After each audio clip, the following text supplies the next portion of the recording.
My Family Thinks I'm Crazy, a podcast where I, your host, try to give you some tips on how you can explain all this weird, wild, crazy conspiracy stuff to the people you love most. Because that's what I've been trying to do for the past 10 years with no success. I've been telling everybody that our government is shady, but every time I do, my family thinks I'm crazy. The hollow earth, UFOs, aliens invading, fluoride in the water, they spray our skies daily. When I talk about these things, they think I'm crazy. There's no escaping anymore the evil that we're facing. Illuminati mind control, they're sacrificing babies. The end of days, but anyways, my family thinks I'm crazy. What, they don't want to listen to you? No, they don't want to listen. They don't want to hear it. They're just like, oh, here we go, Mark. Off again with your... Mark being Mark again. Yeah. So, that's the thing about podcasts is when you're on the air, and it's like therapy, If I can't talk to my family about this stuff, I'll talk to you, Matt, and all our listeners. You listen to your whole podcast. Yeah. So who are we talking about today, Matt? They think that I'm crazy. They really think that I'm crazy. They really think that I'm crazy. My family thinks that I'm crazy.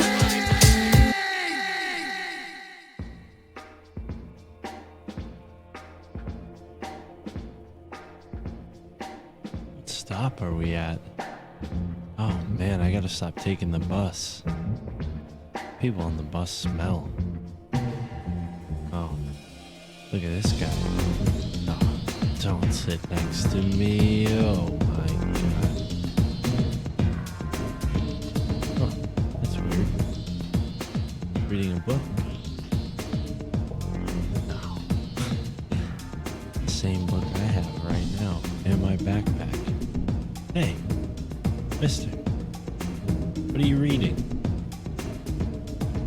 I was just reading The Wickedest Books in the World by Blair Mackenzie Blake, the Tool webmaster, and Danny Carey's in there, and they're competing for like all these great Crowley first editions. It's really fun to read. So I'm not Nate. I'm not him. Like I'm told you I'm not real. I have the eternal awareness. That's it. So, but the long story short is that Tools is really advanced. I mean, your question, frankly, is what if people don't know? I mean, they're pretty much like, and I love classical, I love jazz, I really do pretty much everything. But if you're looking for your rock music or something in that's going to have a serious bite to it that keeps the steel, but then is also used for constructive purposes, starting especially around 1996, which is around the same time that the David Bowie album came out that we're going to get into. We'll get into the astrology later. So I have 2 degrees in cannabis. And so that's when I met a girl there, and she was a Gemini, and she really wanted me. There's a true nobility if a girl's like super ignorant about who you are and you just don't let her get into your pants.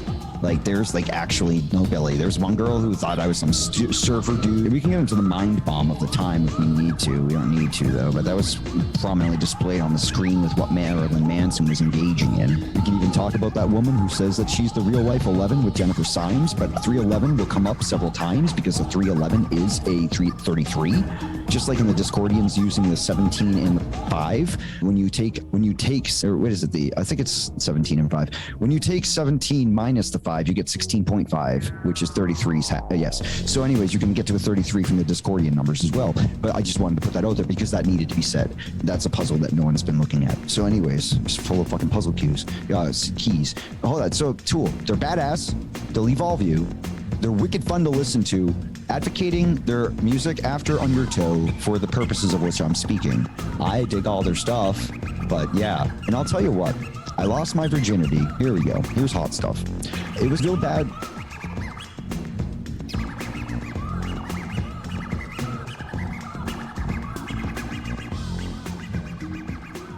Synchronicity comes in all shapes and sizes, and if you keep track of these synchronicities, you might start to notice a pattern that reveals something like a story where you become a character, maybe the narrator, maybe the author, or maybe the main character. Today is a conversation with Nathan Lee Miller Foster.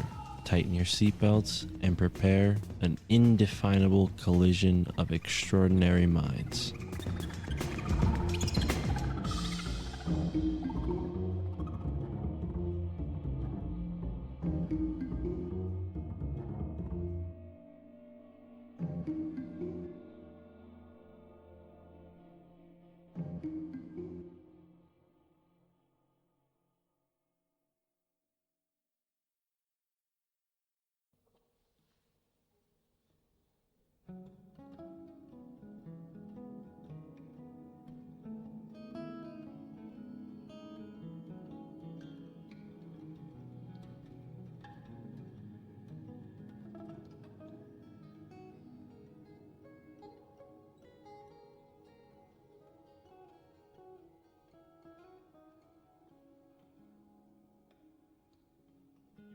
What's up, brother? You're awesome. I love your shirt. That's the 8th album. I just finished singing Money. Actually, the last song I sang, to be truthful, is Tempest. But I start all of my sessions off with Money, and then I finish with Tempest. It's like a spell. It's how you get rich doing a rock star. I'm glad I did. I hit record just because I had a feeling that right off the bat we would get into some interesting shit. So I didn't want any chance of missing anything. But I'm also very particular about how I edit the podcast, so I'll edit out anything that we don't need in post-production. You're definitely one of us. I don't know how else to say that. I you know what I mean though. So, is that a Freemasonic tracing board in the back to your left, or actually up to the right there on your calendar? Is that what's going on there? Oh, right here? Yes. Well, this calendar comes from a guy named Dan Shukas. He has a podcast called Cosmic Keys. I know that guy. The art that he put into this calendar, I don't know, but maybe this angle will give you a better. I just see the pillars and I see the checkerboard. So I was wondering, I couldn't see there. Okay, that's very cool. All right, I like that. I'm a Freemason, so as you probably know by now, doing your due diligence and all that, and I'm Rosicrucian, Leo Moon. So that's what those rings are. Right on. Yeah, we talked about this. I'm a Pisces Pisces rising, Libra sun, but I'm a Capricorn moon. So I think our moons are different, but everything else is synced up. What's your sun sign? Libra. Like degree wise, I mean. I have the exact calculations. Hold on. Sure.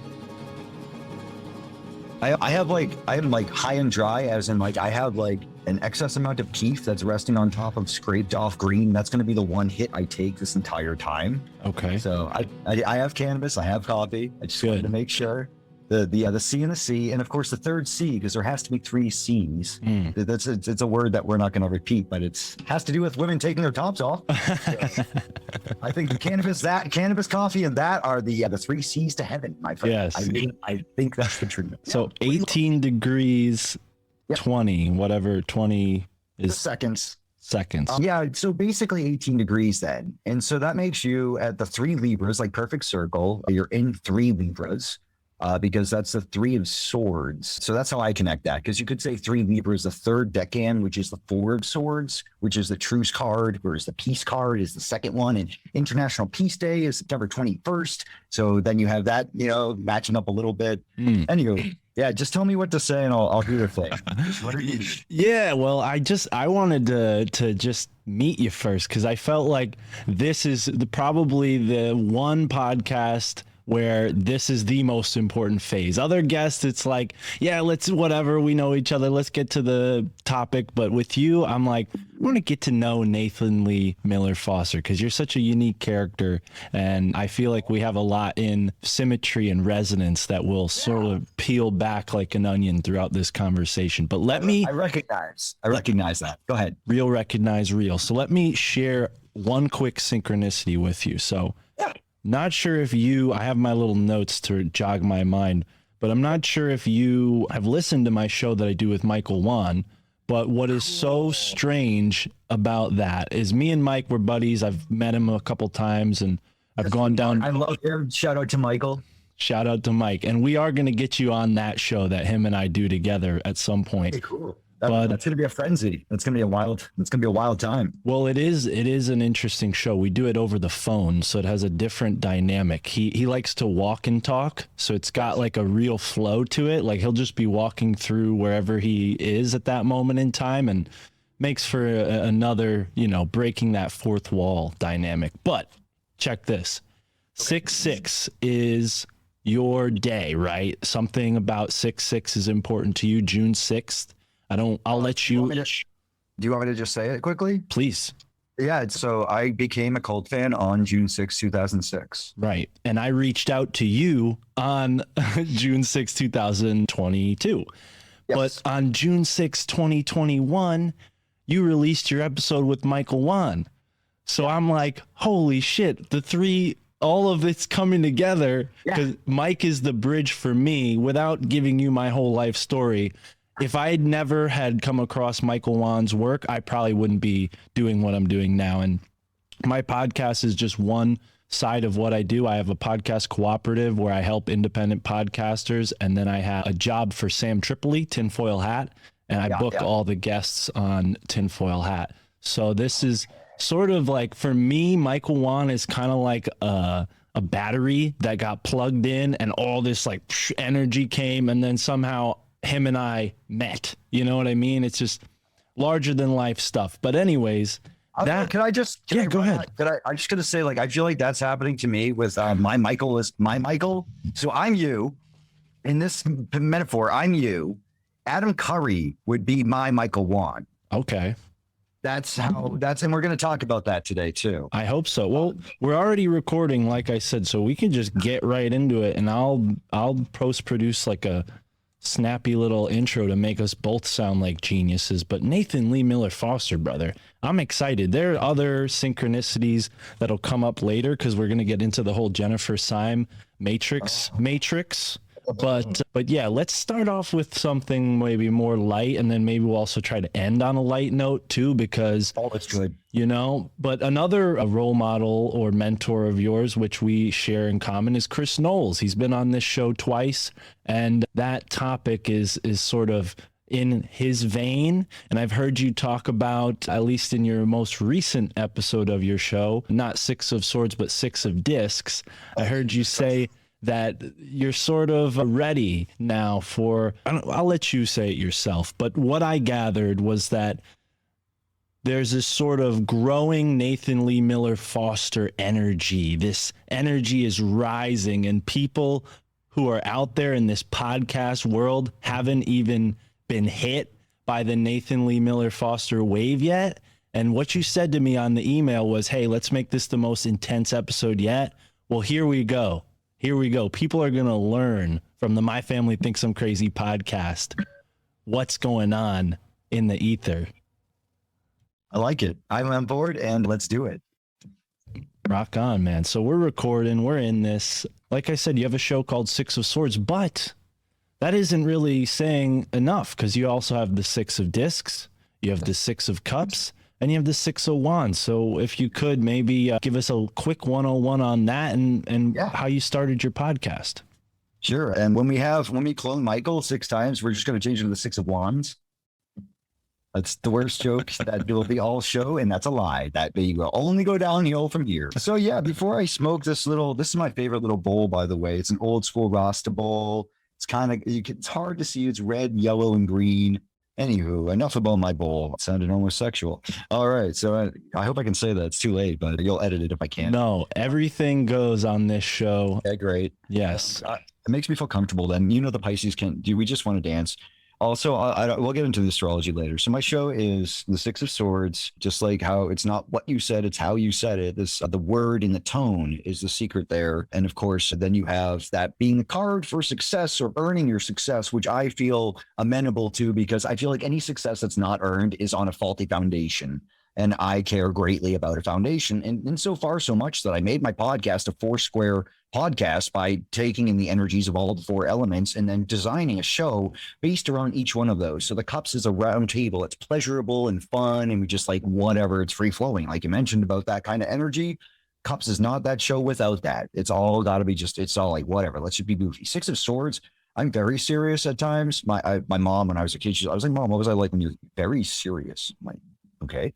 So I'm very serious, apparently, but I do have Jupiter in Capricorn in the first 5 degrees, which is the only place that you want to have Jupiter in Capricorn. Let's see. The Wands is a show that needs some more technical work. When I build it up in the future, I'm going to need to communicate with someone who is an actual gamification RPG designer, like someone who knows how to do actual points. The long shot is all the money that you donate to the Value for Value show, in the vein of No Agenda, in the vein of No Facts, Six of Swords is one of those. And you do get your money's worth twice full. Not only do the Value for Value go through just as the show would, but you also then got to put all of that money into like buying daggers and potions and like crazy shit like that. And like my friend Jenna became Jenna, the Slayer of the Zeta Reticuli dragon, because we had like a giant gray that was a dragon for one. My mind just goes nuts. It's so fun. So so this is for the top 4 donators. Yeah, bro, you would love it. And I'm fair. I'm real, says Libra. Says Libra to Libra. I'm fair about myself, but if I had an actual point system and you die, I can't stop it. For up until now, I've like resurrected people. I'm like, no, keep killing, you can do this. It's like those giant, like fucking blob monsters jumping down from arches. Okay. So, and then the Six of Discs is just me speaking. Not only it's a solo show, it's also one that I'm going to start to use for either focusing on permaculture or monetary, like, so earthy things, be it permaculture, which is a dear interest of mine, or architecture. That's going to be a focus. Anything that has to do with building, stoning, stoners, things like that, that'll all get wrapped into there and still maintain its solo show nature. So you got, I believe I did all 4 of them, the series, Six of Swords. Okay. And that's my show. Beautiful. Well put. Good summary. And I got to say, I tuned into the Six of Discs and the Six of Swords. Your interview with Michael Wan, of course, was a Six of Swords episode. And the Six of Discs was the last episode you did. It seems like you've had kind of a hiatus. Do you have plans on being more regimented in the future with the podcast? Have you been taking a break for maybe preparatory reasons? Let's both take a deep breath. Ease in. All the listeners out there, just so you know, if you're just listening to the audio portion of the show, the video portion will be on Rockfin. Nathan took a nice deep hit. Nathan Lee. Yeah, it's something I will always, if someone makes that in front of me, I will, like, that's just part of my character. Like, I will pause, I will correct them, and nothing continues until, I don't know, it's just one of my things. No, please do that. One of the comics that I like does that. His name's Louis J. Gomez, and he'll never let anyone call him Louis Gomez. It's always Louis J. Gomez. That's it. Homie. No, I met a fellow traveler just through that experience. Thank you. Well, Nathan Lee, I won't do that. Yeah. I won't do that again. I bear no one ill will or nor malice. It's rather to inject a positive thing. The eel, backwards Lee, Elohim, electric. It literally, like, if you think about Alexander in Final Fantasy VIII or any kind of Final Fantasy, the holy guardian angel, that's the eel or the electric of the Elohim. Hence why angels tend to end with either AH, like the angel of right now, Leviah. Not like Leviathan, which Nathan Lee does rearrange into when you play with it, actually. Just like Is that a handmade sigil? You made that yourself?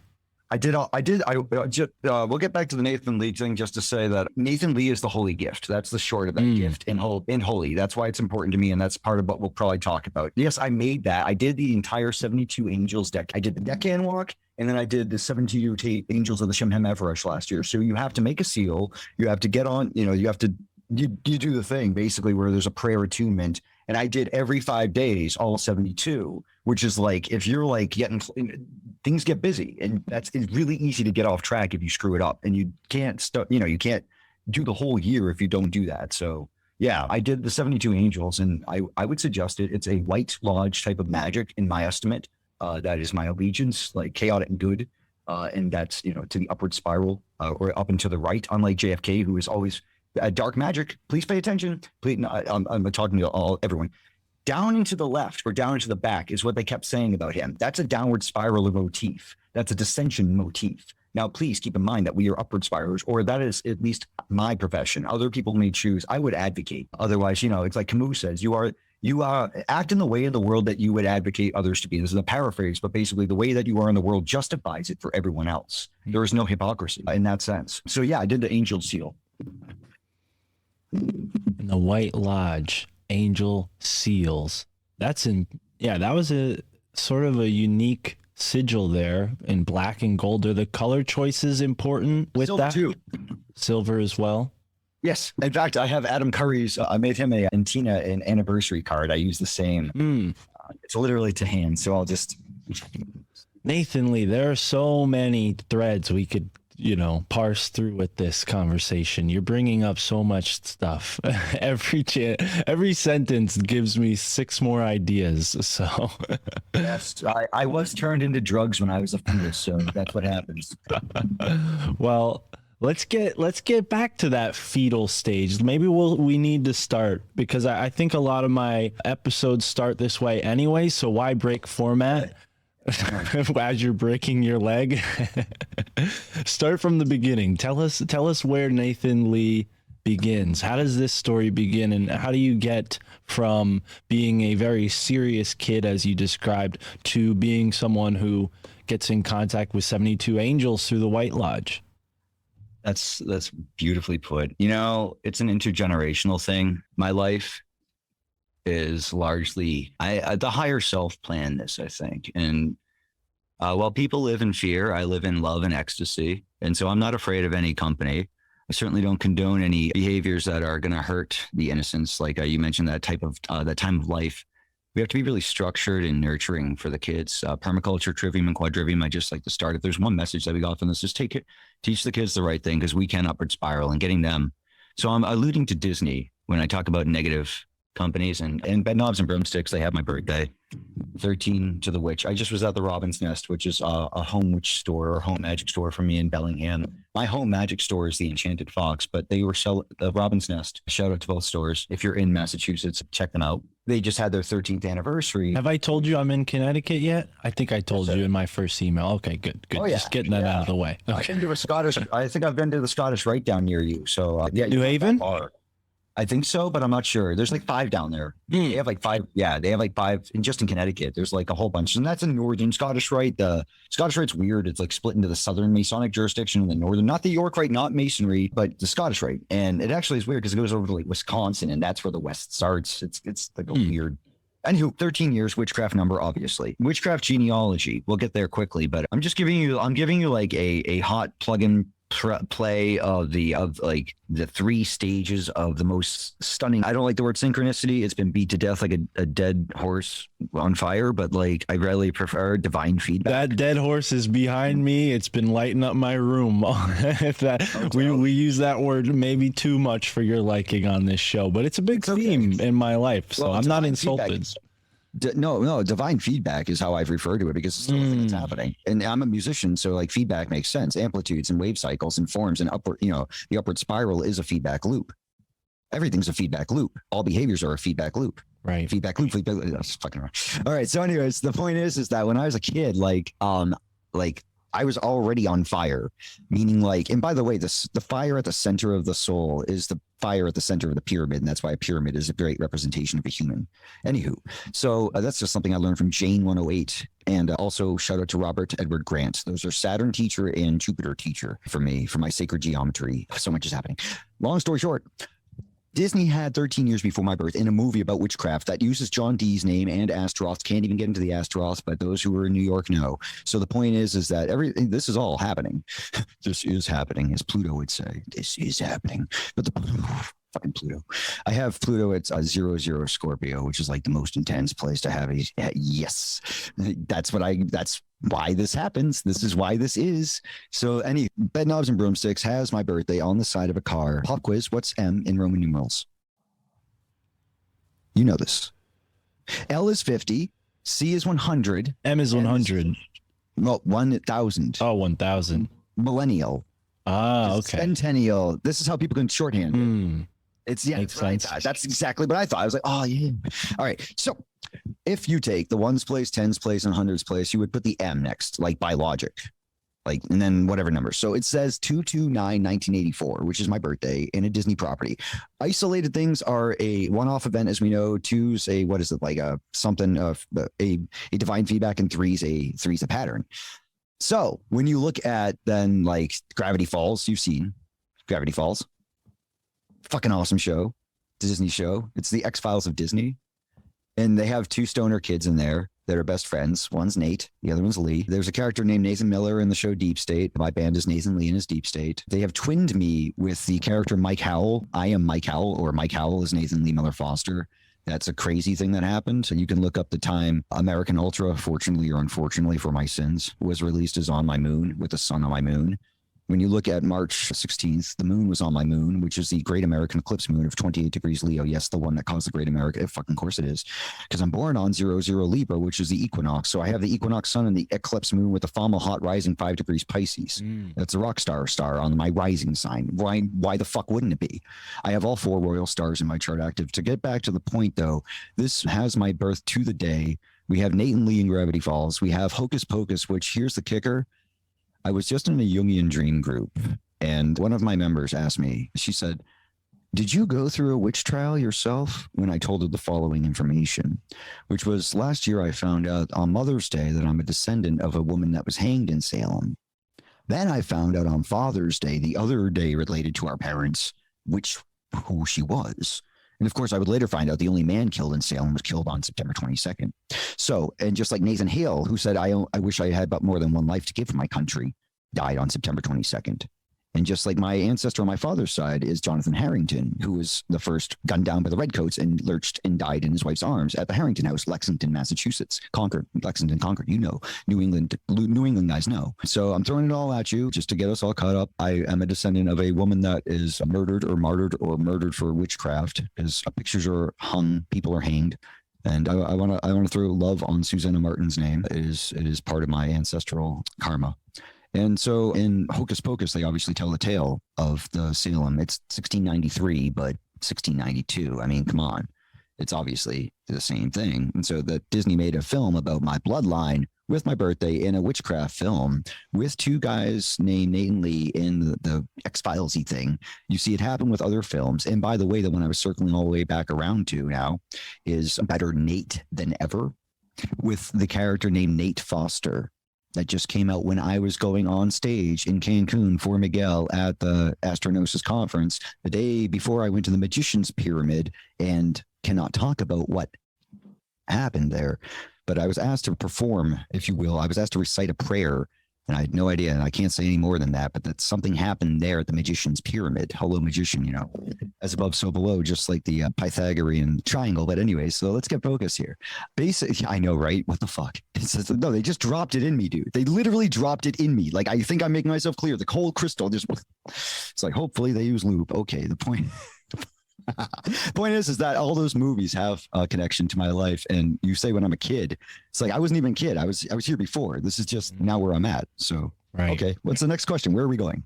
Yeah, no, please. And I feel like I'm at a disadvantage here because I'm hearing you describe to me the what's the cork board with the red threads of Nathan. Oh, Charlie? Nathan Lee's. Sunny? Yes, this is what I picture you're seeing in front of you right now as you're like, and this connects to this. So I'm with you. I know, but it's difficult from this perspective. Right. Yeah. To fully be able to address everything you just said. So for it's cool. The folks listening, I just want to let them know everything Nathan Lee has just mentioned. He's also gone in depth on his own show, I'm sure. And a lot of it maybe is on its way soon, because I feel like you have big plans for the 6 of Swords and its accompanying shows. But yeah, let's not get caught in the weeds. I think you and I have a sort of strange similarity, synchronicity, if I could use that burning horse word. But I am deburner. You're 9/22. I'm 10/11, right? October 11th. So I don't know what the significance is there. But also someone who is sort of made a big impact on my understanding of the occult is Aleister Crowley, whose birthday is October 13th. 12th. Another Libra. No, it's the 12th. 12th. It's the 12th. I always think 13 because, That's his Frost. Right. Oh, Mark Frost. I didn't know that. Yeah, so hold up. Hold up. Hey, getting ready for the next episode. My family thinks I'm crazy. I guess basically you would say for you also, Jack Parsons was the second. So Crowley and I share the same big 3. Except he flips it. So you got the Cappy moon. Crowley had the Pisces moon with the Leo rising. I have the Leo moon with the Pisces rising. So we flip our big 3. Crowlster. But yeah, no, I dig. I was just reading The Wickedest Books in the World by Blair Mackenzie Blake, the Tool webmaster, and Danny Carey's in there, and they're competing for like all these great Crowley first editions. It's really fun to read. And yeah, is there a significance to your birthday being next to Crowley? Is that a question that I'm being asked? Well, Yeah, I'm gonna make my way around there so at some point. But I mean, Sure. Nathan Lee, you keep hitting me with confetti. you keep hitting me with all these like different lanes that we can go down. So let me calm myself down. I brought 2 cups of coffee because I had a feeling I might need to speed up and catch up with you. You're not telling me about the pile of cocaine I see under there.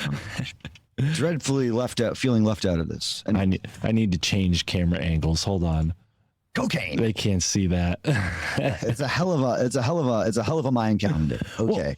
Well, Crowley, I think why I brought him up and why I feel like this is a tremendous opportunity for me, because I kind of see some of myself in you, Nathan. Nathan Lee, you're I think 10 years older than just me. Call me Nate. Can you just Nate's fine. I think Nate's going to help a lot of us out. Nate will help, because if I say Nate, you don't mind that there's no Lee following up there, right? Yeah, no, it's literally offensive to my soul. I'm not even. I'm trying to be like this plain speaking. The more that I'm going forward, the more I just really am digging into like hitting my full stride. So yeah, no worries. And I don't do it to impede. I just simply, it is how it is. So Nate's fine.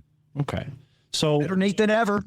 So Nate, when I first ventured into the occult, I was very fascinated by Crowley. I found it synchronistic that him and I are nearly, born on the same day. And I waded into those occult waters thinking, oh, this is interesting. How fun. Well, little did I know that these things can actually reach out and touch you back. And I bought this book that's behind me somewhere, a Liber 4. It's one of Crowley's bigger books and sort of has its own reputation for some of the quotes in it.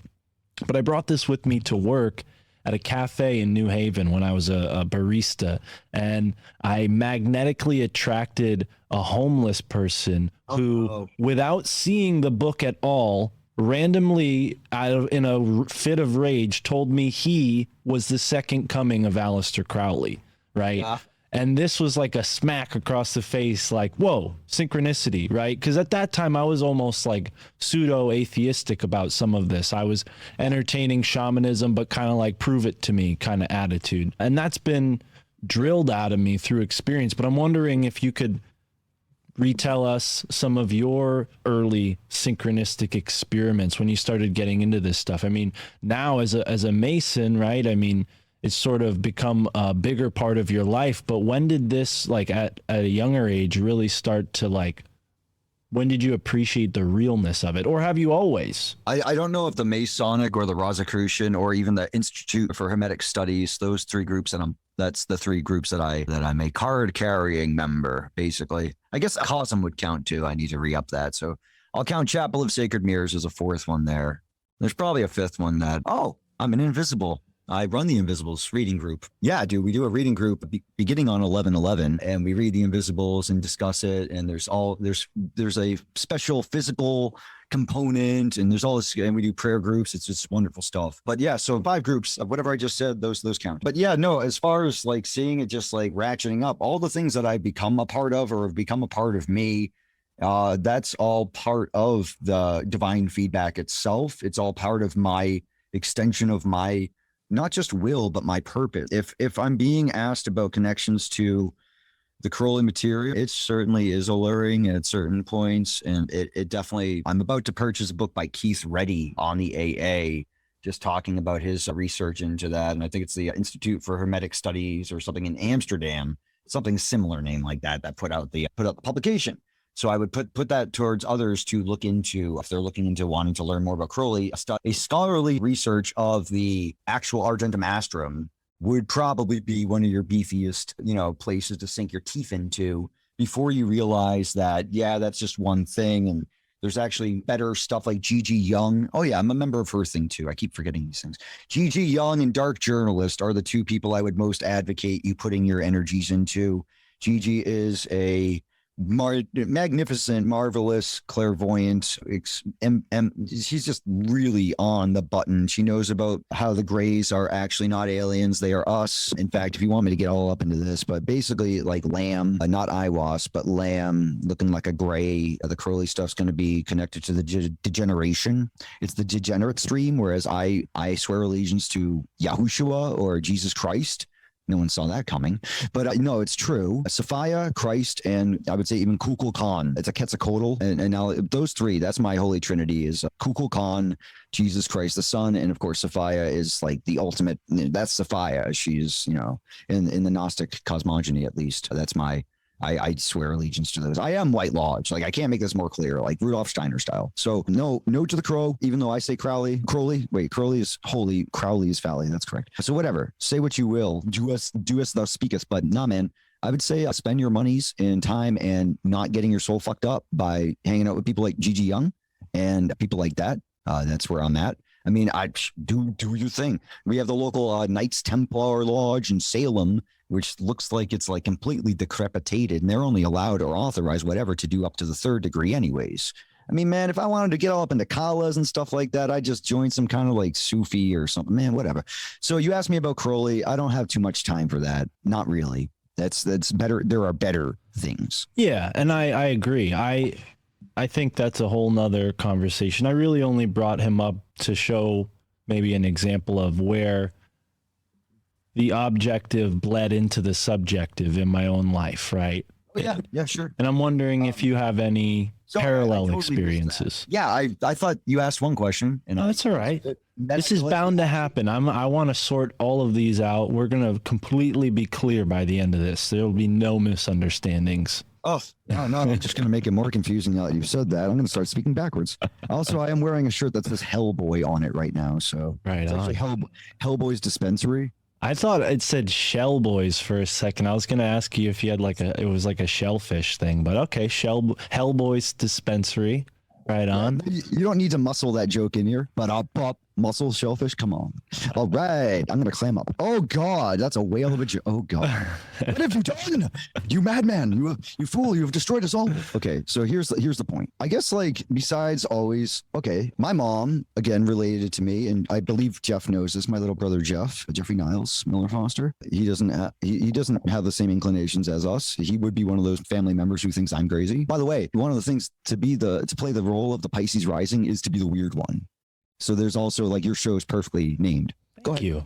Yeah, it's funny. The whole reason it was titled that way, outside of the fact that I've lived this life, is when I told my family I was quitting my job to do podcasting full time and work for Sam Tripoli. They were like, "Are you crazy?" Like, and plus they have no idea who Sam Tripoli is. So to them, it was like I might as well have said like Bob Dobbs or something, like praise Bob.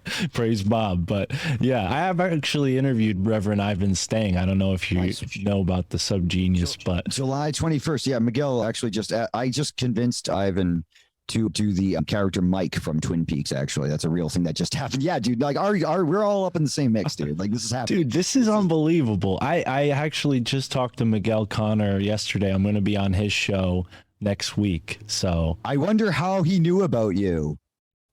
Well, I had him on my show a year ago, actually. Okay, well, I said that because I kept talking about you, so I was wondering if he reached out to you because I was talking about you. But I have been talking about you with him. Is my point? Oh, okay, cool. Well, yeah, because I said you were going to interview me, and then blah blah blah. So good. All right, shit. Yeah. I'm wondering now because shit, I have you on the wrong OBS overlay.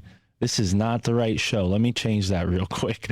But yeah, dude, we could get lost in the weeds and none of the listeners will care about all these connections. But I think it's just still cool because it shows how this medium that we're a part of is bleeding into. Well, that's the thing though. They should care because that's what that caring about it is what's going to give them the ability to bring themselves to the next level. I shit you not. Right. I'm advocating this out of like care, not just like, well, fuck the lazy ones. No, it's like help yourself because you are worth it. It's a nice message. If you heard that on repeat, that would be a nice thing to hear. I know another test for words is if you had to listen to it for like 10 minutes in a row, was it worth saying? Damn, that's a mystic shit right there. That's like a mantra. Okay, so Tool actually squeezes a kit on the song Mantra, which the 50 hertz frequency is a healing frequency. So they're literally giving the holy gift is real. I'm writing it, and I'll say it right now just because I'm on the roll, and I just say this.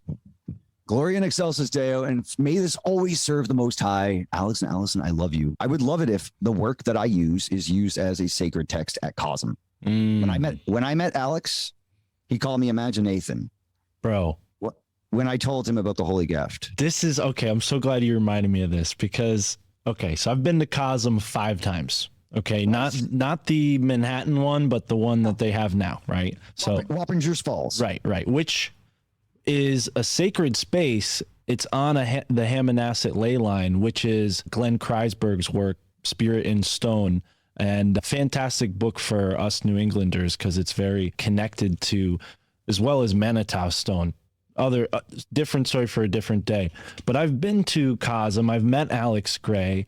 I was surprised by his kind presence, like the fact that at Cosm, this was way before COVID, so they were still doing the full moon meetings and that sort of thing.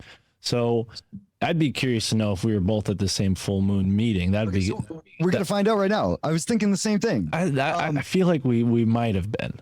August, it was August of 2017. I say it was the annual members barbecue. And that was not the one. Okay. I did get introduced to Alex by a Mark though. Really? Yeah. And he said, I have, do you want to hear the story? I'll tell you the story. I can hear you. I just want to look up my thing because I have the card that I took with me. So I was there in 2016. Actually, I could see it from here. But go ahead, tell me. Yes. No. I wasn't even bothered. I wasn't like, oh, do you want to hear it? Like that was. I meant like, should I give you that if you wanted me to use the time effectively? Okay. So one of the things that first of all, when I realized that the divine feedback, synchronicity, whatever was real, well, I used to see shadow people. Let's just put it that way. I've always been interdimensional. I used to float above my body when I was younger, and I have definitely had things happen that, just lots of stuff. So I've always known, and I was interested in like the esoteric and stuff, but like when I was younger, like 20, 21, 19, whatever, it was more like because it was like counter narrative, or like it was just weird, and Pisces rising and hip and sex, all of so basically, I guess one of the first ones when we were around this time though, I can't even think of any modern ones. They're just always happening. So that's the mystical answer. And then the Alex Gray thing, yeah, basically I'll just say Mark. We'll save the name at Mark. Mark walked out to me. I was there early enough because, I'm just be there early, whatever. I was there. And he's like, and I have my guitar, Alice. This is Alice, as in Alice in Wonderland, Alice Through the Looking Glass, as in Alice in Wonderland, which I read the first 3 chapters of to Susanna Martin's memorial, the other, because I'm deep into the ancestor work. Oh, I could tell you about the one synchronicity just recently is that my grandfather, born on 3/3/1919, grandfather, my Masonic grandfather became a Mason at 33, just like I became a Mason at 33. So basically, and my dad was 69, dude. So anyways, my father's mother her middle name's Alice, in fact, and Harry is Leroy Foster, not Potter, because Potter is Foster is Fraser when you know how to skip the stone. It's connected to the Liz Fraser thing as well. It's actually, I'm a male version of that. It's like hooker with a penis, but siren with a cock. Anyways, it's good thing this is a kid-friendly show. So the point is that it's a family picture. So the point is that grandma died. I think she was first, and then grandpa, and then Uncle Barry and Aunt June. They were all Pisces. And Aunt June just died recently on grandma's birthday, the first one born. So she closed a cycle. And after that happened, the Better Nathan, and I went on stage for Miguel, and my singing teacher was born the same day as the guy who wrote the book, Better Nathan Ever, my singing teacher. Anyway, so that's when I noticed that. But Alex was in his thing, doing the thing, the preparatory work. They're just chilling. He's with Alice, and they're just like, okay, we're about to face a bunch of weirdos. There's a whole bunch of energy that's about to be here. However, you got to think of it from their perspective. I mean, one of the most honest ways to look at it is like, you can't have Cosm if they don't have those security guards. That's think about the full picture kind of thing, because we don't think about, right. All right. Now this is mature spirituality, because there still is room for the upward spiral, but we need Saturn's due. We need to respect Saturn. Saturn is praiseworthy. Praise be to Saturn. Praise be to Saturn. I'm glad you said that, not to interject, but I remember feeling the first time I went to Cosm, this like excitement, like, yeah, I'm going to do mushrooms. There's a mushroom cafe. We're all going to get wild. And then you get there and it's a very sober, like, yeah, sure, if you know the right person, you might get handed some shrooms from a person who's also there as a visitor, but they don't sell anything there, which was like totally, you know, as a naive, you know, 23-year-old, I was like, yeah, oh man, you know, and to your point, that Saturn influence kind of slapped me across the face and was like, no, this is more important that you're sober right now to experience this. And the awe that I felt standing in front of the actual pieces, like everybody could see Alex Gray's art. Anyone who's listened to Tool or just searched, you know, LSD on a Google search, you'll find his images, you know. But to stand in front of them and see the detail, the artistry, the each little component in that big tree of life, net of reality one in that corner there, I mean, that was a hallucinogenic psychedelic experience sober. I mean, I was stoned, but that doesn't count. That's a 0.5. Did I hear a niner? Yeah, that's what I felt. That's what I felt too. But I was actually handed LSD. So your story kind of wish I was a year late. I don't know, bro. We're all in our own time. I got to hang out. Right. Shout out to I believe his wife's name is Kate, but shout out to Mike and Kate. Mike is the cause. Mike's a Cosm vet. I looked at. It was just the three of us chilling. Of course, it turns out the three of us were Libras, being the three Libras over there. And so you're chilling. I was like, you have the air of a veteran, and I'm meaning the sense that you've been at Cosm for a long time. So Mike's a staple there. I love Mike and Kate. It's an honor to have met them. I love pulling those tarot cards and having those synchronicities with them. Magic is everywhere. When it, like, I'll tell you what, when you follow me around, it is. And I mean that like in the sense that my father was on the second flight of planes on 9/11. Like those ones went out and then his was due to up next. My uncle was 7 cars back from the Minnesota bridge collapse in 2007, 7 cars back, and he survived. We lost the tickets to the Titanic. So what I just simply meant is I do have some benefic boons for you. If you're in a car crash, be in my car. And we are on the Boon Moon today. It's the Dyad Moon. I don't know if you put that together, but today is the Dyad Moon, the Boon Moon. I'm feeling it. And I think this is like the perfect uniting because you and I are like anachronistic twins somehow. Like in another reality, you and I were born as twin brothers somehow. You know what I'm saying? And this is the Gemini month or something like as like maybe a fraternal brother, like whatever bonded men are bond. We might have been women that we don't know. We don't know. We really don't know it right now. I'm not that lit, yo. But no, yeah, for real, man. I feel that way too. I'm excited about this. Right on. And we're already 45 minutes in, and it feels like we just got started. I feel that way. I was gonna say, I hope I'm serving well, and it feels, yes, it does. No, right. This is a unique episode for sure. But we kind of crossed a lot of different territories here. I want to circle back to 2 things and then ask you a question. Since we're on Alex Gray, we got to talk about Tool. I heard you talking about Tool on Ryan Peverly's A Liber, Ohio, formerly known as A Culture. That was a great series of interviews that you did with Ryan. I have yet to speak to Ryan myself, but big fan of his. And yeah, really enlightening, man. I'm not a diehard Tool fan. I've definitely appreciated their music throughout my music listening years. But I heard them once. But what you yeah, okay. What you broke down with that album Parabola, I made a Spotify playlist immediately and put it in the right order, and we'll get into that. But I met Alex Gray. I got this crystal that was gifted to me while I was waiting in line at Cosm, right? Some guy who kind of looked like you a little bit. I don't think it was you. I don't think so. We would, if it was you, we would have been talking through the line. But sure.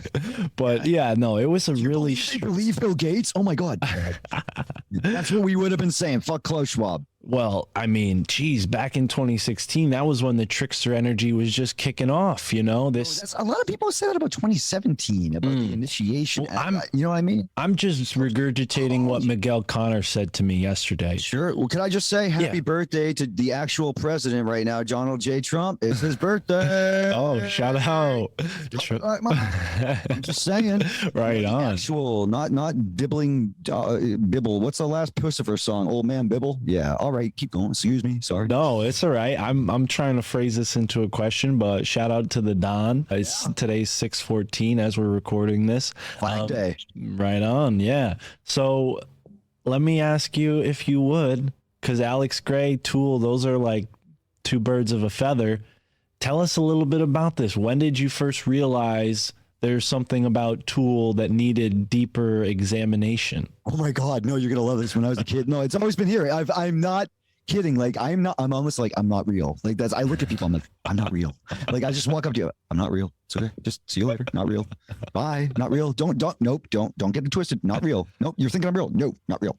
Okay. So anyways, the point is that, yeah, Pisces wheel wibble. The point is that when I was a kid, I had Stonehenge on my, what does he mean by this? I made a Stonehenge out of a kid's like 16, 17. So lateral, salival, opiate, obviously, anima, and undertow were the available 5 discs that you could have purchased at the time. Besides, like, maybe there's like symphonic tribute to Tool or stuff like that. But once lateralis was there, I added it. I think if I remember correctly, I had my 4 steps and then I had added 5. So I created on my desk the only decoration, like, so if I'm sitting here at my desk like I am, the decoration would be a Stonehenge of all of Tool's CDs on my desk. So when did I realize that? To me, sounds like that answers there's something that resonates significantly. And I think that's a good way of answering your question. To be sure, it was 2015. I went to New England Grassroots. This is more of a Quincy. So you hear New England, but it's New England Grassroots Institute, which was in 2014 and 2015. I took their their grower course. No, I took their education. It was a cannabis school. So I have 2 degrees in cannabis. And so that's when I met a girl there, and she was a Gemini, and she really wanted me. That was one of I have a history of like just having options. And like, this is the thing about sacrificing sex. All right. We're going to put it that way. Like, there's a true nobility if a girl's like super ignorant about who you are and you just don't let her get into your pants. Like, there's like actually nobility. There's one girl who thought I was some surfer dude, and she was like all tripped out, and I could see she was at like one level where it's like not fair. I don't know, man. Like, I've never talked about that before, but in this situation, I did the same thing with her. That's why she was like constantly trying to, and I was like, she's like, why can't we? I just want you to do it. I'm like, no, for all my sins, I'm not always that great. But anyways, I have done a noble thing once. So anyways, the point was is that I was sitting here, I'm just like doing my thing, like, you know, doing the thing. And so I'm standing up, I'm in front of my TV, not kicking over my giraffes or giraffes, because they don't like to be kicked either. They're better at kicking. And so the point is, what the fuck's up with those little giraffe horns? Anyways, that's my Jerry Seinfeld on zoology. So here's the point. When you look at and if I ever did comedy, I would require, oh, cute. My brother's name is Jeffrey. If I ever did comedy, I would require people to sign a waiver. I'm not kidding. No, it's a real thing. I go all the way. So anyways, the point is that unless you're a Gemini girl trying to get in my pants, but here's a Tool story. So the point is that I'm standing up in front of this thing, and I'm just like showing you the track order of the Holy Gift. And by the way, I will send you the one that's actually made with the sacred geometry art attached to it, and that actually has the 432 frequency, and that actually has all of the art. No, it's the best version. It's Please do. Yes, sir. We will propagate it because it's been wiped from the internet, but I think this might be the same video file that, if we have a Holy Gift that is an exemplary version of the Holy Gift, like a special one that's only used at Cosm, that's a big ass one, it will have that video screen like Fear Inoculum. That video will be able to play through that. I'm just throwing it out there. Alex, and the reason I brought that up is because Alex is a 4-degree Capricorn rising. That's where my Jupiter is. My Jupiter teacher is on Alex, and Alex is a Sagittarius. That's the correct word for Sagittarius. It's Sagittarius. We all know it. So when Alex is a Pisces, Allison's a Pisces born on my grandfather's 3/3 birthday, and Alex is born as a Sagittarius. That's my rising in my midheaven. I see these things fitting up like so well. Why did the person at Cosm, who may or may not have a name like Crystal, then you show me that, I just, come on, gave me the LSD, introduces me to them. You know, it's like, what's going on here? And he gives me a nickname in like fucking 7 minutes or less. I'm like, okay, okay, this is obviously one of those things like, okay, we met. And by the way, there was this kid who was like getting, I know I'm returning to that. You gotta redirect me in a second. But this kid was like getting real angsty and stuff. He's like, oh, I'm so worried. La, la, la, because everyone's like able to say their piece at a certain point. And I stood up. Oh, I remember what I was saying. I stood up and I said, this is related. I stood up and I said, I quoted it. I said, we are eternal. All this pain is an illusion. And like the whole room, I could feel my LSD coming down ripples, just putting all the good into everywhere. And Alice was like, did the stoner hippie chick thing. You know, the one with like, you think of Janis Joplin. She's like, yeah. And Alex was like, yes. The whole thing was just like, oh man, slam dunk of positive energy, like to drop a depth charge of love. So anyways, then that's what I hope the holy gift is like coming into the world. But like, so basically I was standing up in front of the screen. I said to her, all right, this is parable. Oh, by the way, I just cracked the moon landing too, and I'll show you this. What? This is happening. This is happening. So that's my t-shirt. That's my band's Nathan Lena Deep. This is happening in glow in the dark because it's got to be. And Paisley. We'll make a high couture fashion. Focus, sir. Parable is 1, 2, 3. Parabola is 1, 2, 3, 4. That's your quadrivium and trivium, respectively, reversed. And then you also have like the basic schism is like the ultimate like issue with our world, right? That's like we need to communicate. We're doing that now. We need to find a homeostatic but thriving and enjoyable, fun and upward spiraling way of rebuilding the temple of man, if you will, because I know the pieces fit. And the final disposition is to be dispossessed. You're exercised at the next level up. And then you spiral again up and up.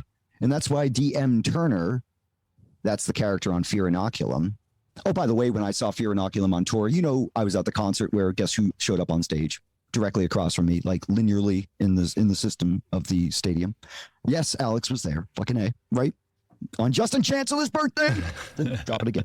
How many mic drops in one show? Let's keep going for the record. All right. But the point is that I was saying that you go through the whole order and it takes you through a basic initiatory process where you're going through an initiation. It's an actual, I don't know how else to say it. It's a soul sojourn. It's what the people do. It's a real system of evolution.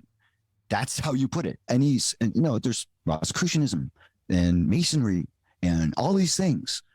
One that is totally inclusive, that includes the most true, pure, accurate, highest upward spiraling truths for everyone who has access. That it requires desire, it requires work, but the structure is there and it's hidden in a tool album. And I have discovered it. And I hope Alex and Allison, God willing, will appreciate its use there if we can make that happen. That's been my biggest hope, is to find a way to be the conducive conduit for that. And like it has like vellum pages and like it's just the richest, it's a thick, lush, lovely book. And I'm a quarter Jewish, and I say that I'm a quarter Jewish. They took the whole tip. And so I say, come on, maybe I can get a little bit of this back. And they say, okay, well, I'm sure Allison may appreciate the humor because I think it would be a good thing to be a mitzvah. I have very good with the humor.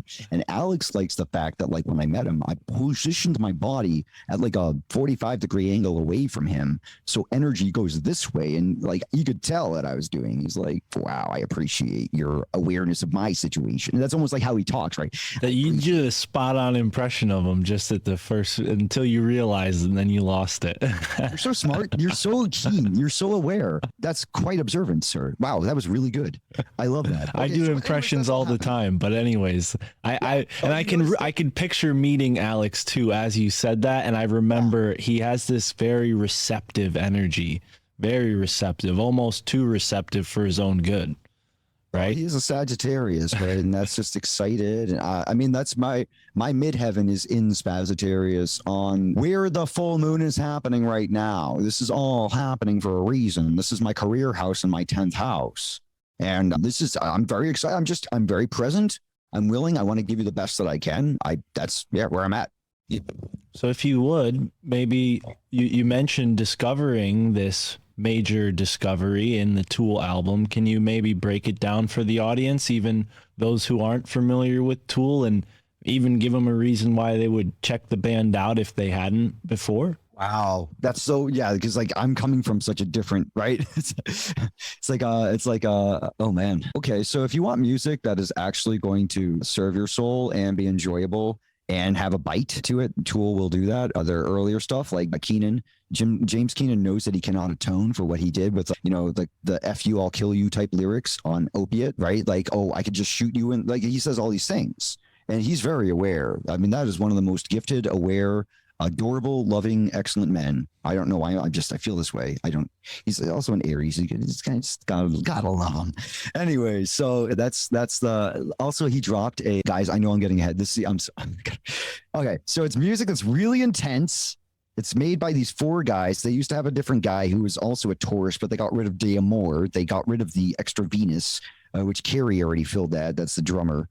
Who's like the octopus. He's a octopus dragon. He's the man. He's the best drummer alive, basically. And he's done the work for it. Adam Jones, Capricorn, does the work for it. Keenan's the Aries, not John Maynard Keynes. Yeah, that's the bunk economist. And also they have the Justin Chancellor's the bassist, who's on 119. Oh, man.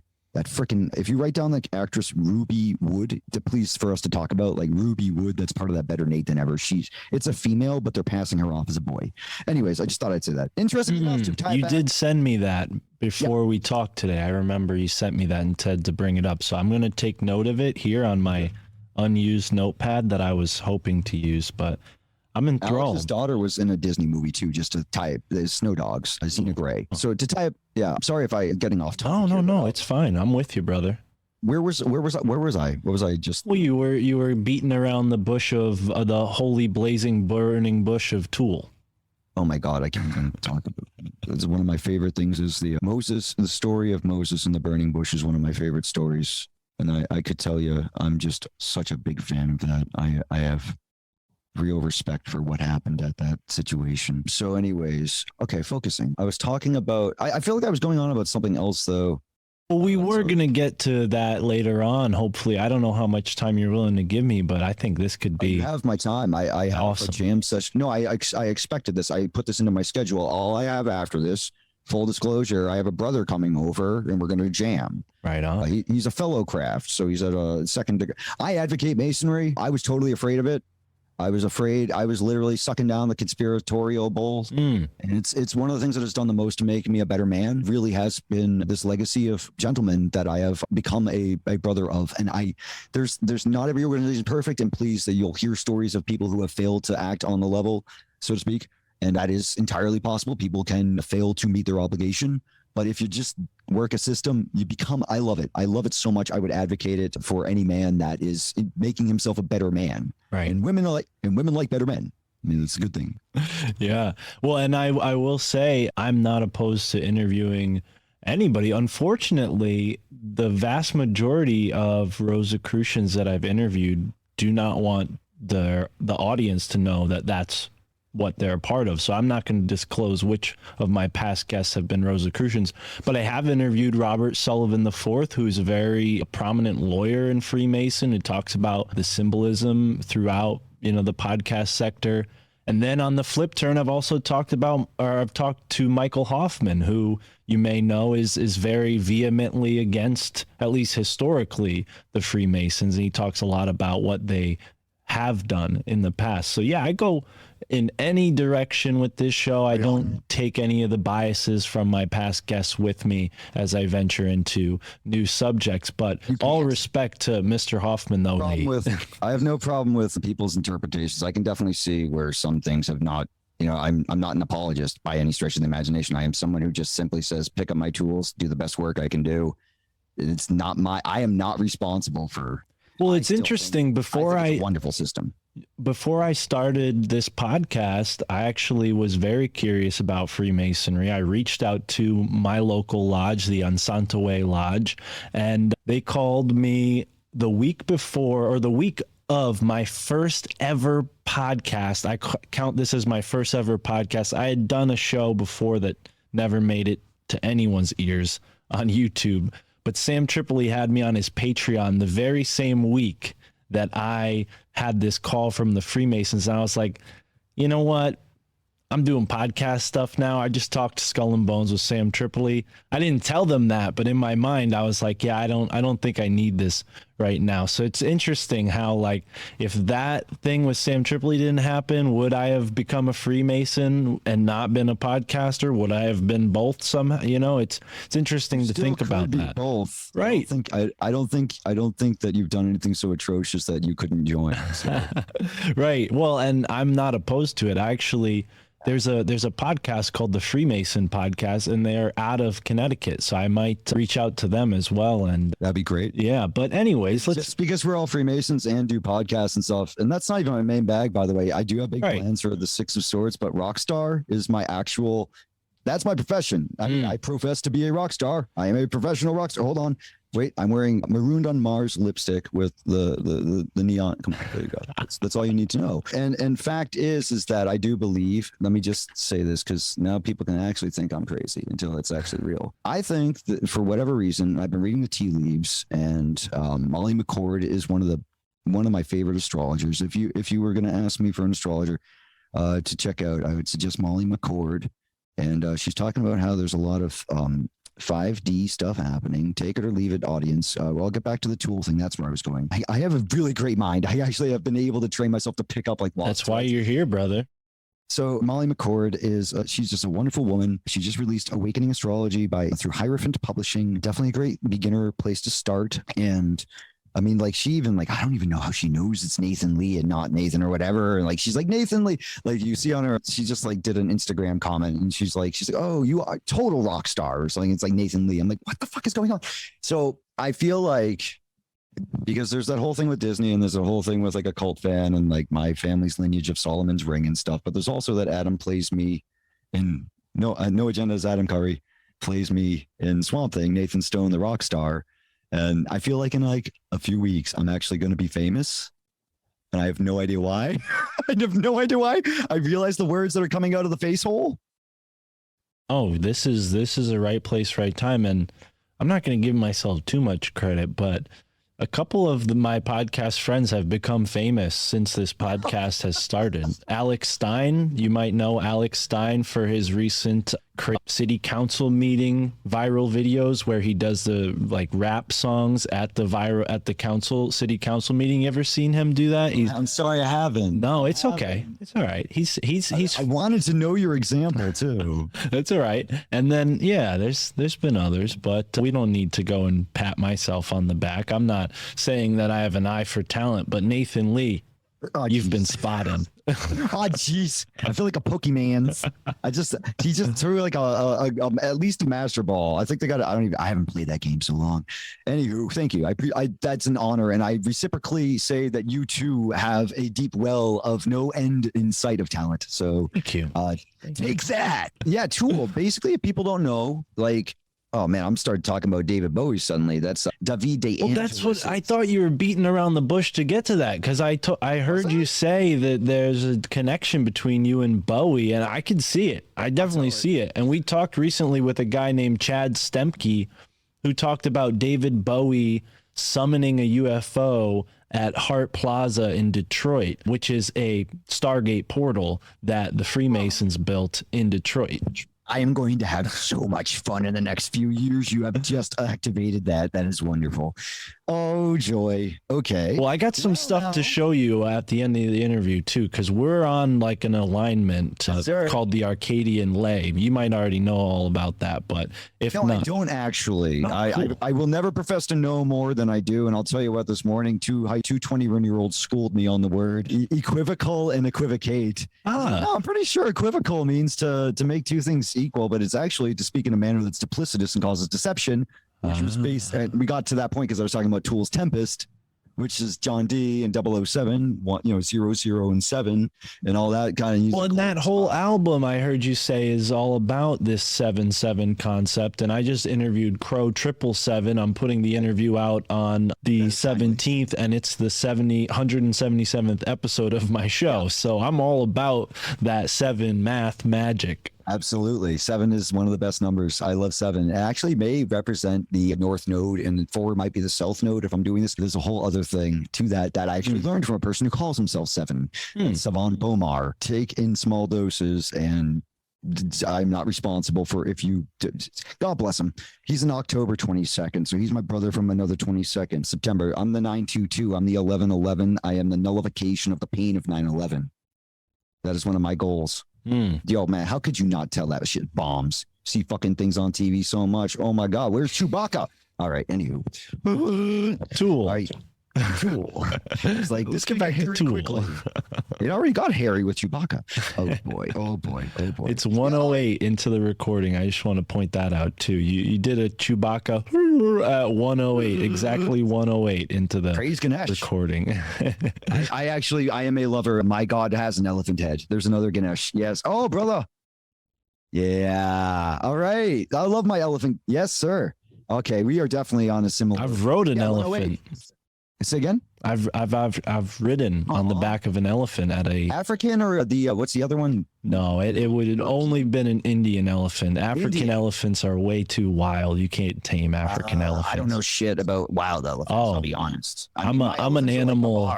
I'm like an animal autist. I'll tell you everything about animals. Do you fix their teeth too? Are you an animal dentist? I couldn't help it, man. That's just okay. Cool. Now we're we're in. Yeah, we have to. So Capricorn is good because you are completely. You're a female. Capricorn's female. It's Earth and it is cardinal. I am masculine, being fire with fixed, and that is fixed and fire and masculine. Yeah. So that's Leo. I have Leo moon. So I feel good when I get attention and praise. And yeah, it's insufferable for those people who can't do that kind of thing. But fortunately, I love to pile it on other people. Like I carry the sun within. So it's like, that's where I'm beaming it. And I come through the 0-0 Libra. So it's like this very fair, hopefully balanced and fair, mesh. And then the Pisces rising is like, here's everything that's what just happened.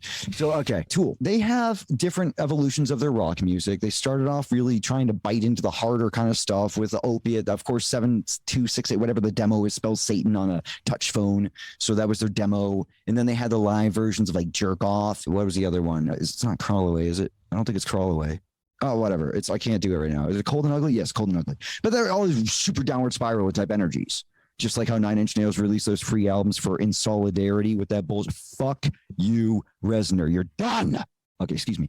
Anyways, no, fuck his betrayal. It's one thing to be gothy and like pathetic, but you just went way over the line. You cannot give a solidarity with the entire society shutting down. I cannot believe you did not think that would cause you to commit to. Okay, see, I'm getting dark on him. Bad boy, bad trend. No. Okay, bad. Rolled up newspaper. So anyways, they had upward spiraling lyrics starting to bleed in there, but undertow is still the undertow. So you're getting to the point where they start to do their shadow work on Anima, and suddenly you're seeing a light come through. And they, in fact, on the vinyl have a Sri Yantra. They have a Seed of Life. They have the All-Seeing Eye, and they have the Goetic Sigil for Epos, the 22nd Demon in the Goetia on the Anima. BMG printed a second run in New York, not Los Angeles, because you'll see them crossing the country, like in Lateralis. They recorded in California and Maine. That's Came. It's a cum joke. So anyways, yep. Oh, I'm not going to stop. This is just going to get better. So the point is that on Anima, they started to do their upward spiraling, and it's like, 46 and 2 are just ahead of me. My shadows stepping through to the other side. I have Anima on vinyl. It's just so delightful. Oh my God. And of course, there's one skip, and it's on Push It. When it goes to say, I saw the gap again today, it skips like a gap. It's like my album Self-Aware. Only Nathan Lee could have that vinyl. I'm not going to lie, man. It's not. And dude, I'm just playing this guy until I go to the next one. So I'm not Nate. I'm not him. Like I'm told you, I'm not real. I have the eternal awareness. That's it. So, but the long story short is that Tools is really advanced. I mean, your question, frankly, is what if people don't know? I mean, they're pretty much like, and I love classical, I love jazz, I really do pretty much everything. But if you're looking for your rock music or something in that's going to have a serious bite to it that keeps the steel, but then is also used for constructive purposes, starting especially around 1996, which is around the same time that the David Bowie album came out that we're going to get into. We can even talk about that woman who says that she's the real life 11 with Jennifer Symes, but a 311 will come up several times because a 311 is a 333, just like in the Discordians using the 17 and the 5. When you take, or what is it? I think it's 17 and 5. When you take 17 minus the 5, you get 16.5, which is 33's. Yes. So anyways, you can get to a 33 from the Discordian numbers as well. But I just wanted to put that out there because that needed to be said. And that's a puzzle that no one's been looking at. So anyways, it's full of fucking puzzle keys. Keys. Hold on. So Tool, they're badass. They'll evolve you. They're wicked fun to listen to. Advocating their music after Undertow for the purposes of which I'm speaking. I dig all their stuff, but yeah. And I'll tell you what, I lost my virginity. Here we go. Here's hot stuff. It was a bad time in my life. I drank myself to death. You probably heard me talk about it on Ryan's thing. I died. I came back to life. I was in traction, meaning like with needles all up in me and shit. Not traction proper, but I was restrained. I tried to kill everything in the room. I didn't know what was happening. But basically, I was committed for a while. And in that committance in those lovely paid-for state hospitals where I saw a man do a swan dive off of a table and after he ripped his tooth out. Yeah. No, man. No, people don't get it. Like, it's okay. That was what I went through. I am much stronger than people can imagine. This is the place where I lost my innocence, so to speak. And the girl to whom I lost it, like, I could get super detailed about how, like, this all drives down even till today. But the point is, she went to the Lateralis concert. She had the tickets that I was supposed to see for that Lateralis concert. So if you can see how the alchemy of that album and that entire live existence isn't that cool? It's larger than life, and that's how this stuff pans out. I feel like it's been beaten out of us, our awareness of this, so much so that people are like shocked and almost in disbelief when they see an example of someone like yourself where it does line up like that. And it's I think I'm someone who helps break that illusion. Right. It's the illusion of the illusion. Well, and this is why it's really, truly a pleasure to have you here. And you mentioned these puzzle pieces that you have so many of, and I feel like the problem when we start gathering puzzle pieces is that we forget sometimes which puzzle that particular piece belongs to, and it gets mixed up in the rest of the bag, and that's part of the fun for us, is taking the pieces, see what fits together. Maybe I have some from my bag that fit in with the ones from your bag. Now, maybe I'm getting ahead of myself, but originally, let me break this down. So on 6/6/2022, and exactly a year to the day that you released your interview with Michael Wan, I don't know if you interviewed him on that day, but that's when you released it. And, I had this random thought, okay? I was on Mike's YouTube channel. I take his YouTube videos and I put them into his RSS feed, right? Just the audio version. That's something that I do for him. And I'm there and I look on the side and it says suggested, and they suggest all these movies now that you can buy and watch on YouTube. Bill and Ted Face the Music. And I'm like, Bill and Ted Face the Music. That's a weird name for that particular movie. It came out 2 years ago, so I'm a little late as usual to this kind of stuff. But I looked at the name of the main actor, Keanu Reeves, and I'm like, his name is spelled exactly like mine. Reeves and Steves are pretty much identical beyond the first two letters in my name and the first in his. I play that game too. Right, and it's something that you start to pick up on. Like, there are these little cues and clues out there, and some of them... Right. If God's the word is logos, then you better be paying attention to what the vibrations are. Thank you. Cymatics. Yeah, yes. Sure. So that led me to Keanu Reeves's personal life Wikipedia section, because whenever I go to someone's Wikipedia section, I usually start at the most relatable. And since I'm not an actor, his personal life would probably be the most relatable, right? So let me go full screen on my little slideshow that I presented here. Could I say one quick mind bomb? Please do. Basically, you got to understand that whole, and I didn't follow this at all, but I hear about it on No Agenda and MoFax, and I know that the Amber girl lost. Not to mention, it's just destroying the minds of people. But like, when you look at this as a ritual, which it was, just here's the short and long of it. Ped or Dep, the Peds won because no one heard the Amber Alert. Yes, this is a dark spell. This is a very dark spell. I just had to add that. Right. Wow. Yeah, and I mean the significance of that word amber beyond just the name of whoever unfortunately was like, you know, that was named after. Amber, we both know, is a very deeply occult substance, and it's not a color, but it can be interpreted as a color. But let's get maybe honed in, because I feel like what you said about David Bowie connects to this possibly. This is how you and I, and you're showing me something. It's harder. Oh, is that Orion? Orion on the True Black Tarot with Sirius with the words in gold, watch the weather change, which are the final words of the Holy Gift. Okay.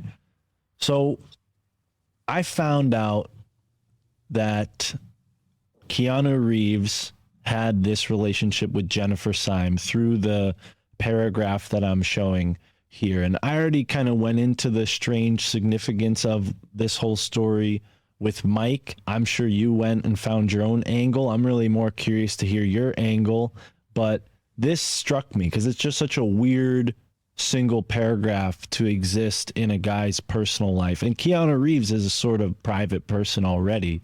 But yeah, Jennifer Syme, someone he dated, they met at the Dog Star, which you just showed the serious. That's why I showed it. Right. Now I'm getting that. Sorry. And they started dating at a party that was thrown for his band, Dog Star. Weird name.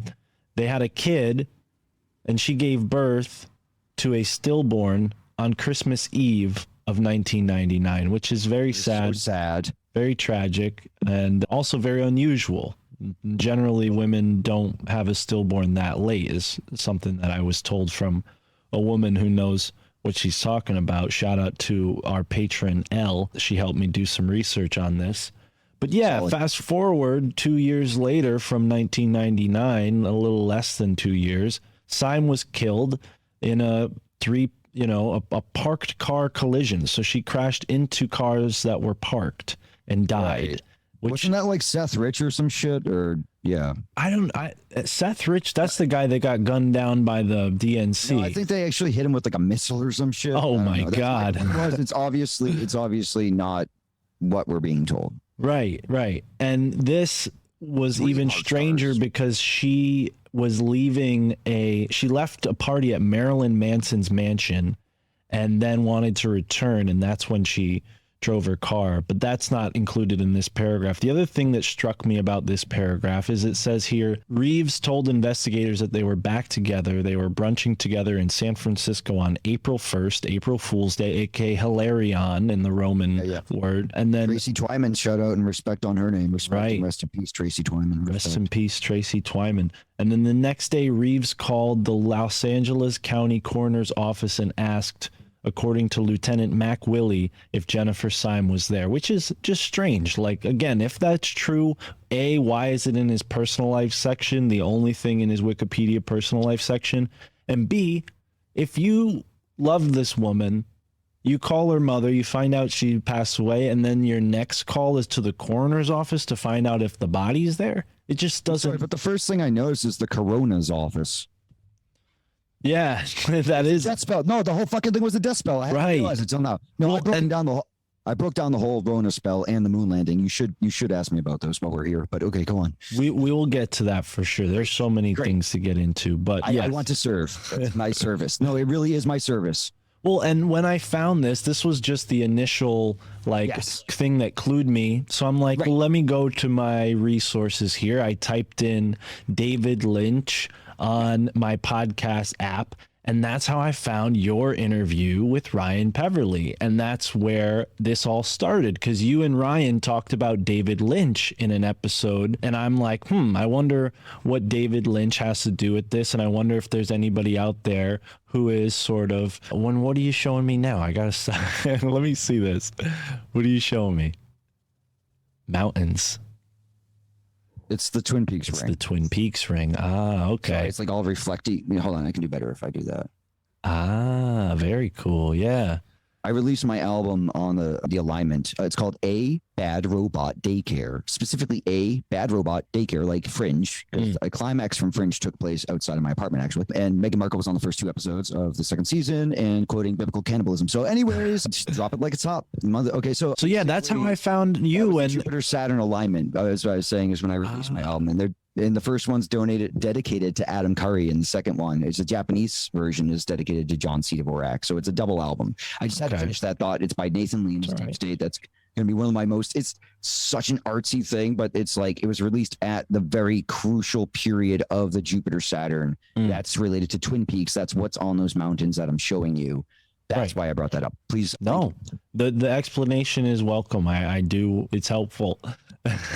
But I want to ask you, maybe we could play some of your music in the podcast. I can mix it into the outro or something. Great. Please do send me some MP3s. But maybe I'll make you one. Maybe I'll make one for the occasion. That would be sweet. If you made a My Family Thinks Some Crazy custom song, I would love that. I will use the 7x7 Theosophical Tattva counter changes in the Sanskrit alphabet of 49 letters, which is more 7 sevens.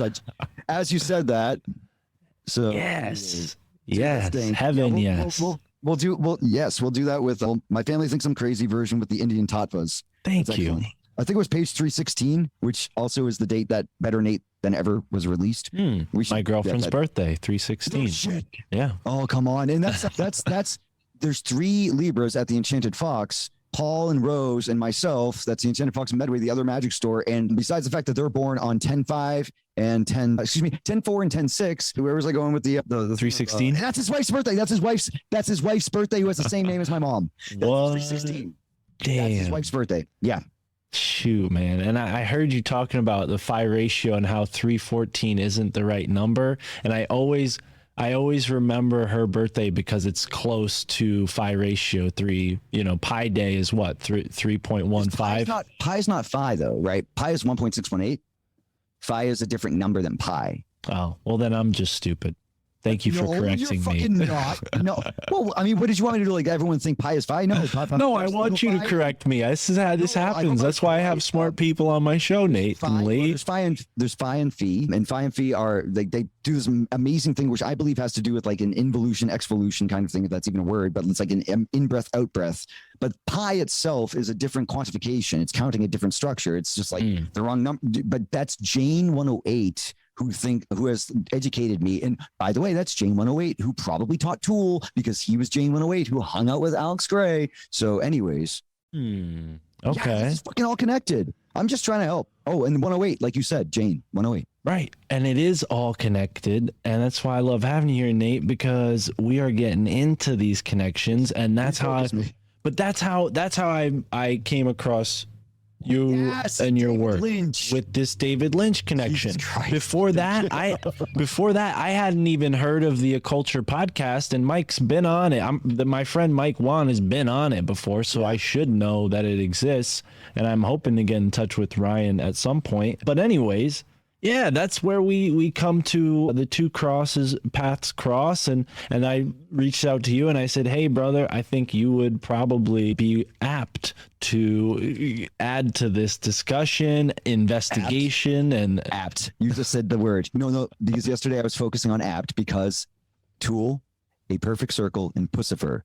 Keenan was using numeral magic or lingual magic because he was like, that's tap, that's apt, but it's also pat. Like it's all pleasant things. Right. So like he's tapping into it. So his 3 bands are a hypersigil for himself to be successful. And you know what? And we're going to switch gears just briefly for a second. I have always instinctively done this kind of stuff. Like my Instagram handle for the past, since 2012, has been Wayward Intellect, which is it's a play on words. It could also be free thought, free thinker, right? And now Sam Tripoli's business partner, who I am a part of his podcast, he has a podcast called The Free Thinker Society. So it's like Wayward Intellect becomes a free thinker and all this other stuff. But anyways, we know we are emanations. We are unfolding. And it's like in Final Fantasy VIII, which is where Occult Fan comes from. And I've like always mirrored myself to Squall personally.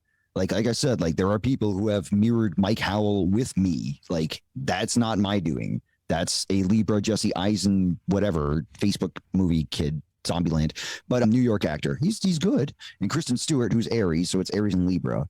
But basically, was I going with the other one? I twinned myself. What was the one I was just saying? I was just starting to get to a point before the American Ultra thing. What was the thing I was saying that matches? Come on, we can do this. We can go back. I'm trying. I'm thinking. Just said it. We just said it. But I don't know where you were going with it. It's hard to. Though I was saying there was an analogous. There was something that I twinned myself with, or brought the energies into. We were talking about wayward thinking, the wayward thought. Emanation Seed, Final Fantasy VIII, Occult Fan. Boom, motherfucker. All right, so no, I got this, man. I will not let a thought. I have become very regimented. My clarity and my ability to be cogent and to be communicative clearly and to show that I am capable is more important than anything. So, and it shows that I just recalled the thought. Like most people will be like, oh, there it goes. No, fuck you, it's here.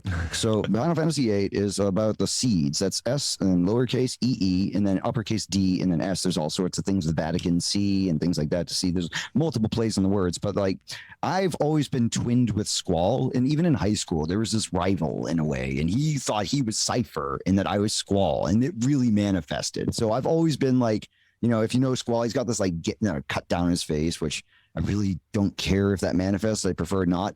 But basically, I feel that I'm that character, and like somehow it's living through me, and I could talk about Quetzalcoatl and Shiva, but the point is that I am likely Doom Train. I don't know how to say that. Doom is mood. We can figure this out later. How to train people's moods, whatever, in a positive way. But there's this thing. That's what you summon with 666 items. I mean, 666 it's like a Drano for the consciousness, meaning this. It's not a negative number. It's an all connector. It's like a seed of life shortcut. So if you say a thing and you add a 666, or like the HAL Labs for the little doggy with the eggs in front of it for Super Smash Bros, that's a 666. And anytime it's a 666, y'all, it's just trying to say that it's all going to it's like liquid connector. That's all it's doing. It's you being afraid of the wrong thing for shows, not to mention 666 being the Christ number. Anywho, everyone thinks they know though. So back to the point, seed unfolding. That's what I was going on about Final Fantasy VIII. We kind of choose these destinies. Right. Well, and that's something that I'm glad we took a little tangent down, because it is important to have that full arc perspective when you're looking at something as intricate as what possibly happened with Keanu Reeves, David Lynch, Jennifer Syme, Ian from Anthrax. I don't know his last name. Some guy named Scott Goffey or Coffey that's like a record executive. Like these guys were all. And also Dave Navarro, how could I forget him too? All connected in this web around this one girl, Jennifer Maria Syme. And Maria. Right. Like Diana getting sacrificed. Yeah. Right. And did you see the picture of Keanu? Which one? The one you sent me? Because what is Keanu doing, if you want to show people? Because, it's good for us to get back on this. By the way, the whole witch thing connecting to my witch blood, I looked up Sacred Bones. This will tie into Sacred Bones with Lost Highway. So let's keep that in the mix, because I looked up an email. I watched Lost Highway with for a 1-year anniversary with someone, and that someone totally witch trial stuff, which is connecting to what the people in the young group said. I was victorious after 5 minutes. That's all I'll say. I have nothing else to say about that. I actually was falsely accused, and I super victory won, because that's what happens when it's like you're literally looking at the accuser like you're the judge. You're like, why are you doing this?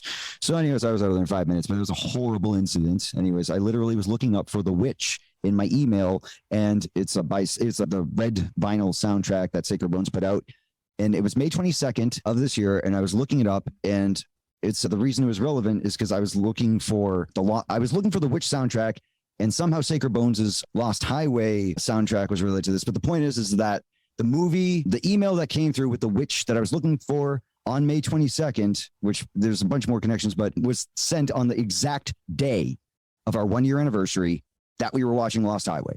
Exact day. No, that's why I had to add that, because this, like Mark and I, what we're doing, gentle audience, very good looking audience, you're the best looking audience I've ever seen over radio. I say that we are doing is the good work, and this is obviously our lines are overlapping. Right. Well, and to affirm. And I wanted to also say that, like, I got into this stuff with my buddy Juan and Chris on our show Illuminati Confirmed, the Patreon version that we do. And they were like, damn, so this means that, well, Juan said this. I can't like fuck with Keanu Reeves anymore. I thought he was one of the, you know, he's like disappointed. Like, oh, another one bites the dust. All these Hollywood celebrities are practicing, you know, dark arts stuff. And I'm like, no. You don't go that far. Like, we don't know if Keanu A was a part of this, B was a victim of it somehow, an unwilling participant. You know, like this stuff goes deep, and it seems like there are puppet masters behind the scenes. And I know you're a sort of an expert in Twin Peaks. So I thought, let's talk about this and see what comes out. Twin Peaks podcast. I was on the Twin Peaks, I was on a big Twin Peaks podcast, but they're super caught up in the other reality. So I don't talk to them. I hear you. Black Lodge. They went Black Lodge for sure. And I mean, either unconsciousness or otherwise. But yes. Yeah, no, but to finish that Keanu thing, and then we'll get on that is, or I don't know, here's a segue. That picture of Keanu with very pregnant Syme, she's doing a weird thing with her ankle. And you got to pay attention to all these things, like people like, oh, there's a shoe, you know, that kind of thing. He was being potty trained. Notice what he's doing on that picture. That's what they're communicating. He's being brought to heel. He's a star. He's their dog, like Iggy Pop. That's why he's crouching down with a weird sandwich in his hand, looking kind of aloof with what? That's a really awkward newspaper right between his legs. They're potty training him. They're breaking him in. So maybe he wasn't. Maybe he is. I don't claim. But that's what I see. I'm trying to find that picture. I don't have it readily available, but It's on that Medium article by the woman who claims that she's the real life 11 from Stranger Things. Okay. This is Penny Shepherd? Yes, sir. Okay. I thought that would be awesome for the audience. Yeah, no, for sure. I mean, I can screen share it if you want, but I'm definitely going to link this in the description. There's Rose McGowan obviously connects to this too, because she was dating Marilyn Manson at the time that this went down. She's the same age as witch trial type things. It's just, there's so much that matches up. I'm being very, if someone did that to you, you would be very like, I'm not even going to talk about that because they ain't worth time. Yeah, well, that's not what I was looking for, but yeah, that's right. Also, he's a Capricorn. Just up there's paper training. Is this it? This is the picture? That's it. Look at him. He's being broken. Yeah. Why is he fucking sitting down? Like, it's all strange. Look at her ankle. Look at her ankle. The right one. She's twisting it and exposing it. There's something in there too. Yeah. And the way she's like even touching the mailbox, it's not even like it's hard to tell whether the mailbox is being shut or open, but it's open, but she's reaching the wrong part of it. Right. That's what I'm saying. It's like she wouldn't need to. It's unnecessary. There's no handle to grab onto. Well, yeah, it's almost like she's using the mailbox to like keep herself up or something, because she is putting her leg in such a weird way with sandals on. Nonetheless, you might think a pregnant woman might be concerned about losing her balance, and she's doing like her body's like looking like they're putting her into the mailbox, which is a coffin or some shit. And he's eating a sandwich, wearing his signature like look. He's kind of looks like he did in The Matrix too, which this is all occurring, I think, previous to The Matrix being released, because it was released in 1999 and she gave birth that same year. So who knows? Maybe it was out. Maybe you know. But yeah, definitely weird. She's very pale though. I noticed the amount of emails in your inbox are pillars with 33 in there. Oh wow, yeah, that is interesting. You don't need to show everyone your emails, but yeah, right. I was trying to be polite. Yeah, wait, 7/19. Is that what go down? 7 November 19. That was right before I saw Tool. 2 weeks before I saw Tool. Really? Yeah, just putting it out there. Of course, 23, blah, blah, blah, 93, all that jazz. Yeah, because so I ordered from Sacred Bones the Lost Highway soundtrack recently, which sold out like immediately. But that has like all the Manson and, you know, obviously it's got fucking, what's his name? Trent Reznor on there. And I mean, that was just an incredibly fucked up movie. And we can get into the mind bomb of the time if we need to. We don't need to, though. But that was prominently displayed on the screen with what Marilyn Manson was engaging in. So, you know, not to put up a Capricorn, he's a Capricorn sun, and Syme's had the miscarriage or whatever on the Capricorn time, the 24th. Actually, that's a significant day. That's a St. John's Day, isn't it? The 24th and 27th of, no, it's the 24th of June, not the 27th. It's an opposite. But I will say this about I'm going to say July 6th and January 4th as not to trigger any particular days. But if you're trying to fire a shot at America, Cancer Sun, you're going to have an epiphany attack in Capricorn to shoot at that Cancer. And also the moon landing, by the way, if you just take the square of the Earth, which is a square, and then you have that thing that we all draw when we're kids, that little thing with the triangle on top, it's a sacred symbol to Pythagoras and such. But like that was the Earth, and the three NOTS, the astronauts from Satan NASA, the Nazis, was basically doing a thing where they were the Leo, the Aquarius, and Michael Collins, born on Halloween, never landed, right? The eagle was always never landing, the Phoenix. And so they formed the, do this without people freaking out, above the Earth. So they literally put the capstone on the mental pyramid of Earth. And that's how people believed in the moon landing. Right. Right. And I feel like you broke it down. Yeah. No one's done that till now. We need to go in depth on that, but I don't want to go too far away from the Keanu Reeves, Jennifer Syme I know. Matrix, just because we want to keep it as linear as possible, but it's already too late for that. So. We started on that other foot. All right. So anyways, so here we are. We got this Medium article by Penny Shepherd. You sent me a couple different ones, chapter 27 and chapter 7. She seems to be on top of what I suspected was a much larger story, but given your knowledge of Twin Peaks, I'm wondering, like, what do you think David Lynch's role in this girl's life was? Because it's weird that she moves to LA and says, I love Twin Peaks, I want to work for David Lynch. And then David Lynch is like, sure, you're now my new intern and you're going to help me, understand the music culture in this town a little better, right? Because she played a big role in Lost Highway behind the scenes with influence on the music. And then huge. In the movie, she was the junkie girl, which is just kind of a sad and ironic way to remember her, given she died, under the influence of drugs that were given to her by Marilyn Manson, most likely. Was she an actress, or was that just like, we're going to preserve what you are? Right. And how much was that Lynch just being Capricorn? Because you will understand Capricorn. I can understand Capricorn, and you can better than people who don't necessarily have it in their chart. That's my experience in astrology. If you got that sign, you probably gonna know something about it. I got Jupiter there in a place that Jupiter's like exalted. It's not exalted, but it's got some extra bonus points. It's got brownie points where it otherwise would hate it. So I have a good Jupiter in a place that is a very good Capricorn. Ultimately, my life this is happening. This is good. Did not start off well. Remember what I talked about, the virginity. Did not start off in a nice way, but things are getting better and I am meriting it. So this is the point with the upward spiral. I think with Lynch, like, how do we even...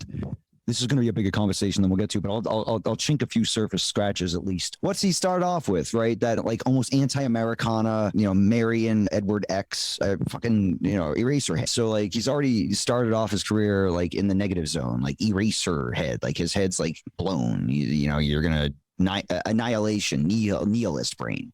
Right? Talk about wayward. He was nihilist brain. So and nihilists are cowards, Donnie. So anyways. Yes, that's obligatory reference to the Big Lebowski. So new information has come to light. New shit's come to light, bro. And so when you're looking at David Lynch's behavior and what he's trying to do as a person, as an act, as like a manifester, he's very, very Capricorn. He's very bring it into the real. Like, how can I display this as it is? Like, he wants the biggest is that you can be, the biggest fish in the sea, right? Catching the big fish. He wants it to be like, if it's going to be a bite, it's the hardest bite. If it's going to be a freak out, it's going to be one that everyone's wetting themselves after and calling an exorcist for. That's kind of thing with like, he's showing you like Joute, like how, have you seen the Return? Twin Peaks. No.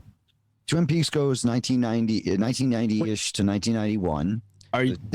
Are you talking about The Fire Walks with Me? No. Okay. I've seen that. I've seen Twin Peaks through the whole seasons, and then I've seen The Fire Walks with Me, which is very disturbing, but that sheds light on what the whole thing was about, sort of. But I'm sure you have... No, I just wanted to like give people the roundup on it. It was like first season, second season, then Fire Walk with Me in 92, which Japan loved, like Tom Waits style, big in Japan. Then they went away for like a long time. But in the show, they said, we'll see you in 25 years, which is Saturn's return, just like Tool singing about in The Grudge. But then we'll get back around to the Tool Saturn, Tool Twin Peaks connection seems to be a thing that people like me for my two T's, apparently. Anyways, so the point is that I got jokes. The point is that when you look at the next thing that came, it wasn't for a while, it was 2016. And that's when you talk about that kind of influxy stuff. But that was, I think Twin Peaks had a lot they rode that wave. It's not like they rode that, just like Tool did on 2019, right around Event 201 was happening and all these other things where they were deciding how to fuck the economy beyond repair. Look into the work of Catherine Austin Fitts. So Jackson Hole, Wyoming, that's what you need to know. So anyways, magic and economy. Fully rounded out man here. Very, very good. So the point is that I'm talking about how then after that you have the actual series that came back called The Return, as in AKA TPTR, as in Saturn's Return. And then you have a final book after that. So there was a book called The Secret History of Twin Peaks, like Mark Booth's The Secret History of the World. You get the illustrated edition. It also goes by the name Jonathan Black. You have it. And so then you have, they made a Sacred History. No, The Secret History. Are you going to get the other one? You have the other one. Of course he has the other one. I have both too. Very cool. Yes, Jonathan Black and Mark Booth are the same guy, just like Sam Clemens and Mark Twain, who said, never argue with a stupid person. They will only drag you down to their level and beat you with experience. This book, I mean, you could see, I don't even open it anymore because there's pages that are going to fall out. I love this book. I've read this book twice. It's the only book out of 600 books, sadly, I'll admit, it's the only book I've read twice. It's a huge book. It's got so much in it. It's so important. All right, so Twin Peaks rode that wave and made The Secret History of Twin Peaks. Right. And then came the show, and then the final dossier. So I just wanted to give people that's how you listen or watch. I will be leading. If you want to join, any of you are welcome to this. In the fall, I will be leading a group of weirdos, and the group can get as big as we want it to. We will collectively, and this is magic, yes, you figured it out. We will be collectively watching Twin Peaks as a huge group of freaking weirdo magician types all the way through. So we're going to be doing the first season, the second season, Fire Walk with Me, in all the order, and then the books. And then it will be like, what the hell did we just do? Because it will be like July by the time we're done, starting in November, basically. But yes, that'll be it. I will give you more information as we go along. Oh, excellent. Yes, I thought so. Oh my God, so many people. This may turn into be like the biggest magician weirdo thing ever of Twin Peaks. It might be. And again, what better place to be propagating it right now than here? So yeah, Lynch, man, I think ultimately, I mean, we are shadow beings and light beings. We are ultimately light beings, that we have shadows that the flesh and this level casts, and it's much more complicated than I'm sure I'm even at the level to understand yet. But there are bad and good things. Twin Peaks, really good, really bad. I mean, talk about your fire station being on your pole ice. You got the fire and the pole ice in the same building. So, I mean, you got to have both, the red and the blue. I mean, it's just a propagation of energy. Nothing gets done if there's not a perfect union of complementary opposites. Just like that Jim Keenan guy is playing with his boob on the book cover or whatever he's doing. I can't tell. Anywho, so it's too fast for my own good sometimes. Listen, okay? This is what's happening. Basically, I think that Syme represents a real interdimensional character. Like she's a real like Laura Palmer type herself, right? Because, you know, I got the Cheryl Lee, Nathan Lee, you got the Palmer with the thing. We talked about that a little bit. So we're at the right lamplighter inn, so to speak. And above a convenience store, I have several times remember the occult meaning for that. That's a very deep thing in of itself. I'll get back to you on that. That actually has a thing going on with it. Like they lived above. I'm sorry, I can't remember. I think it's a theosophical thing or something. Mark Frost, of course, added just as much crazy. David Lynch was the one who was able to kind of put it together. You have to look at what it looks like when Lynch is by himself doing his thing and what it looks like when he's doing a thing with Frost, and you'll see the influence instantly. And Frost is a par excellence, bar none genius. Like respect to a fellow MF in his name. I feel you, bro. I feel you. Oh God, I feel you. So anyways, the point is that what he can do with David Lynch's work is create one of the most important hypersiges of all time, where they're even talking about, I'm not going to get into The Return since you haven't seen it. Simply to say, though, it definitely talks about like what happened with some of that more like Crowley related stuff, like Parsons and stuff, JPL, Jurassic Park. I mean, Jack Parsons lab. And so basically talking about them summoning in 1947, like, you know, with the atomic bombs. Like this gets into like real, it's a fictionalized account of real magic. And again, I'm on the side of the White Lodge, like absolutely aiming to heal this world. I just have to say that. Right. Yeah. And it is interesting how it all goes back to the nuclear tests at the Trinity site. I mean, we mentioned Michael Hoffman already in this conversation, so why not throw James Shelby Downard in there? Me and Mike Wan have talked a bunch about that on our show, Your Handbook for the Apocalypse, which can be found on the Susquehanna Alchemy RSS feed. Just go ahead and type in SUSQUEHANNA Alchemy on your RSS feed catcher. We didn't have the branding team go over that one before we chose that. No, but again, Mike gave me one of the nicest compliments. He lit my heart right up. And it was like the first few seconds of us talking. It was like we're like sniff sniff. Oh, friend. Okay.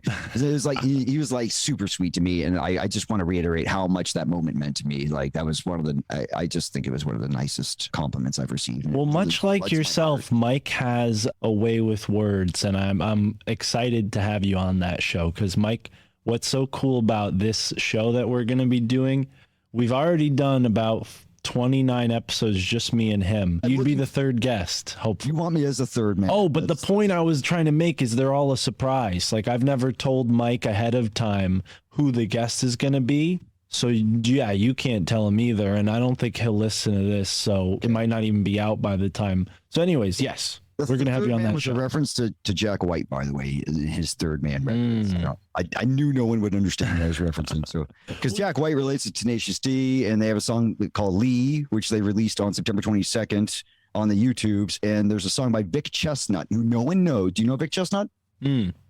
He was actually in a wheelchair, and I got to meet him, and he signed my shirt when he played with Elf Power, who's amongst the Elephant Six Collective, and down in Georgia, Athens, Georgia. That is Neutral Milk Hotel. That's Magnolia Collective. What is it? Magnolia? Oh my God, my brain. Anyways, the Olivia Tremor Control and other bands like that, Elf Power. Who's the one that there's one, is it something Canada? What are they called? Of Montreal, I think, is from there. So anyways, that's who he played with. Vic Chestnut has a song called Nathan on his bonus tracks to West of Rome, which I got it. It sounds super. Something's going on West of Rome. That's knowledge there. Anyways, Nathan and then Tenacious D Lee. So you're west of Rome in the parallel sense, right? You know, Mike's big on the 40th parallel. Well, the 41st parallel is where Rome is, and that's the border between Massachusetts and Connecticut, at least the straightest part of it, right? That's the 41st parallel. And I'm almost certain that it probably intersects Boston, just because Boston is kind of south of that. You know how Massachusetts kind of spreads out when it goes over Rhode Island? Latitude. Like, wouldn't that west be the other? Yeah, I always say longitude instead of latitude. Did I say longitude?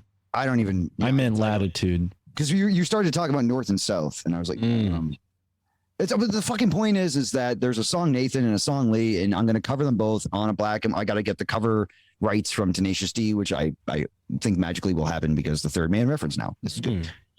Tenacious D, that's interesting. The kid that, I shouldn't call him a kid, my friend Jay, who I started this podcast with, who no longer co-hosts with me, his favorite band is Tenacious D. So look at that. And he's a drummer in a band called Mighty Tortuga. And I'm very much a part of the Turtle Island vibe, reconnecting with our Turtle Island that we're all standing on. But yeah, man, like Majora's Mask with the giant turtle island that you have to bring it to life. See, this is why we have you here, man. There's so many connections. I'm glad I'm turtly enough for the Turtle Club. I want to get like more out of you in the realm of music, but I'm like the worst person for that, because I just I'm not versed in music. Like, my vocabulary is very poor. I know what type of music I like. I have favorite bands, but I'm not like a musicologist in the same way you are. I can tell you.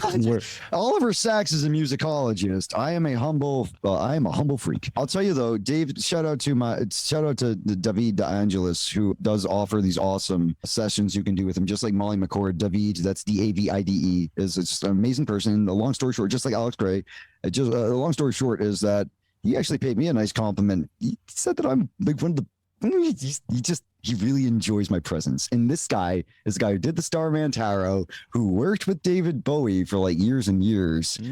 Things are actually happening. Like, I am so excited. I don't want to get into that because we're talking about David Lynch. We're talking about David Bowie. There's got to be a connection there too. And I'm wondering, maybe. Okay, yeah. Go the for guy it. Minor spoiler. The guy who voices. You know how David Bowie was in Fire Walk with Me? Mm-hmm. So that's Philip Jeffries. voiced by Nathan F. in the return. On the 3/11, 3 days after my 11th birthday, the same 11th birthday when Anima came out with a song that sings about 11. While I was 11, fractal achieved, chariot progressive. What is it? Hold on, look, give me 1 second. Chariot progressive, Mandelbrot set is in motion. Echo choir has been breached. We are fueling the ball. Okay, good. So the point is that 3 days after I turned 11, David Bowie releases an album called Outside, which is the best Bowie album. It's the song that's used in Lost Highway, and it's sung by a character named Nathan. And there's another character called Leon on the album. Nathan and Leon on Outside, 3/11/33 to my 11th birthday. Yes, the Bowie connection is there. And so is what's going to happen next. And also, I am wearing this really great lipstick. Oh my God. By the way, in a world where I am very pro-family, like MoFax, like a lot of sane people, I'm very pro-family. I'm an artist and I rock. I look so good. So I'm not advocating people go crazy with all that stuff. I am breaking my own rule when it comes to that in a way. No, there's a way to do it, and you are rocking it. You are rocking it. And if you didn't tell us that you had that on, I wouldn't have noticed. I would have just assumed you had voluptuous, bold colored lips. I mean, I don't know any other way to describe it, but yeah, you're cultivating a rock star image. And I know at a recent No Agenda meetup, somebody told you that you had rock star energy. I heard you say that on 6 of Discs, but oh my God. Yeah, that's true. Oh my God.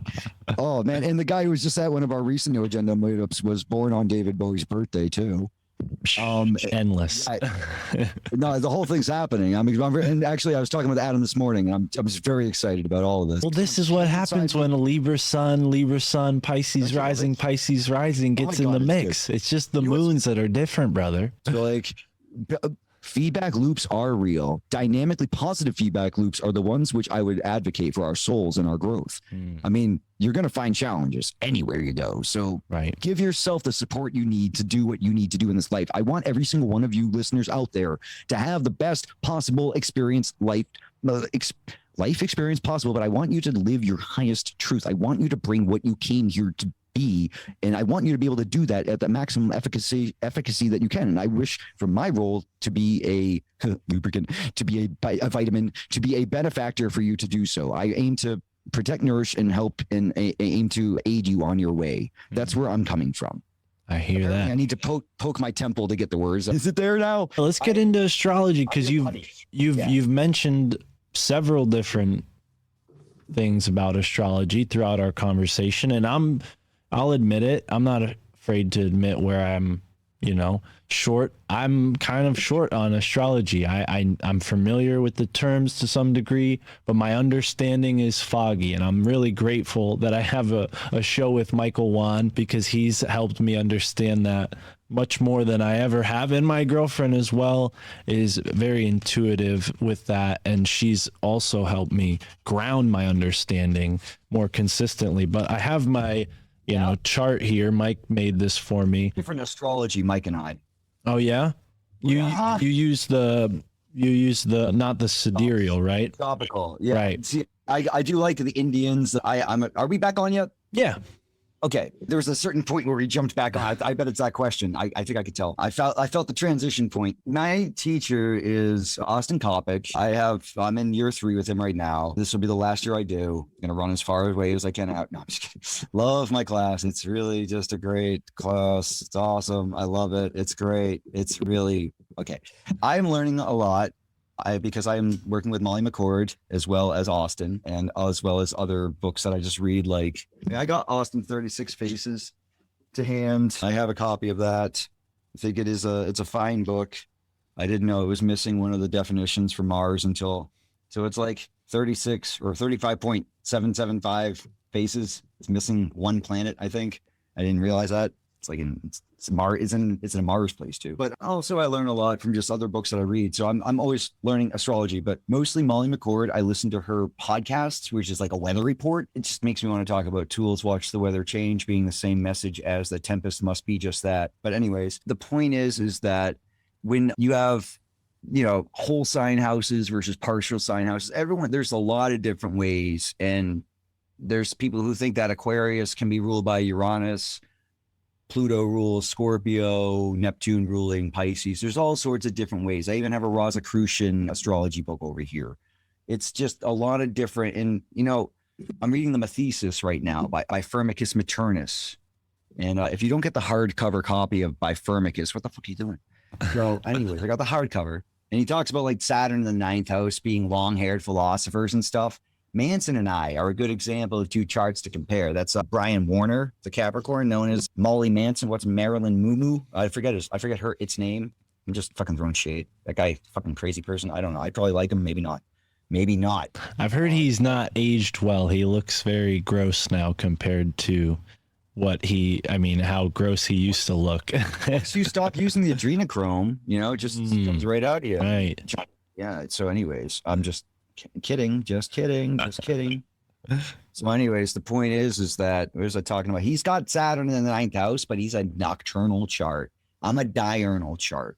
I'm, like I said, born on Hobbit Day in the year of our Lord Orwell, which is right before the evening comes. So it's a daytime chart. You're either before or so that's one factor of astrology that's worth knowing. Are you born before or after the sun goes down? And that makes sure it's a night chart or a day chart. Depending if you're a night chart or a day chart, then certain half of the planets will become empowered over the other ones. I bet you would figure that the moon would be stronger in a night chart than a day chart, of course. So for people who are born in the day chart, their moon's going to be debilitated in a sense, as far as like an overall efficaciousness compared to a day chart, just as a general rule. It also depends on a lot of other things, but it's learning a really complicated archetypal power watch that impels but not compels. These are options, and likely you're going to find it's tied over to what CERN's trying to do, according to Gigi Young, is to affect the black sun, which is the womb center of the earth. Oh man, she gets deep. Like, you want the real stuff, I'll give you the elites. Like I said, I only stay with the best. I have no agenda for the real world because they make fun of it. And then Gigi Young for that stuff. And Dr. Joseph Farrell's cool for some stuff too, like Dark Jones especially. But long story short, the black hole or the black sun womb at the center of the earth is known as the black sun. It's a womb, and that's what CERN's trying to recreate. And that is also related to the atomic bomb testing and bringing entities into this realm. So again, we are entities brought into this realm that are colored by the archetypes of the zodiac. There's no Ophiuchus 13th, necessarily speaking, in my opinion. That's just, again, you hear all sorts of different astrologers out there. Sidereal, there's Vedic. So I'm just learning what works for me for now until further. I love whole house. Molly would not have that, but Austin has nothing to do with the Uranus being the ruler of Aquarius. So you see there's different, got your different Episcopalian, Methodist, boop-a-doop-doop. Right. Well, and thank you for clarifying, because there are so many systems of astrology. It almost feels like it's purposeful, like they're trying to obscure it, or maybe it's more like, people understand what's going on and they want to adapt it. It's an art. Everybody adds their own style to it and passes that particular style down.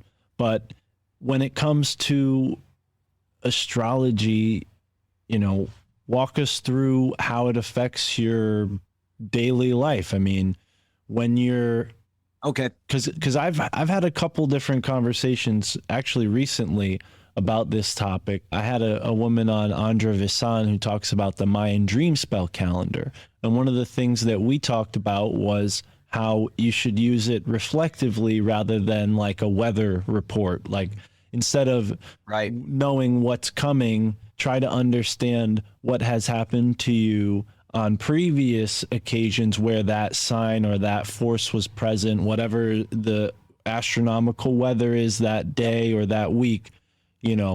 It should be used rather in hindsight more effectively than like to predict things coming. But would you agree or disagree with that?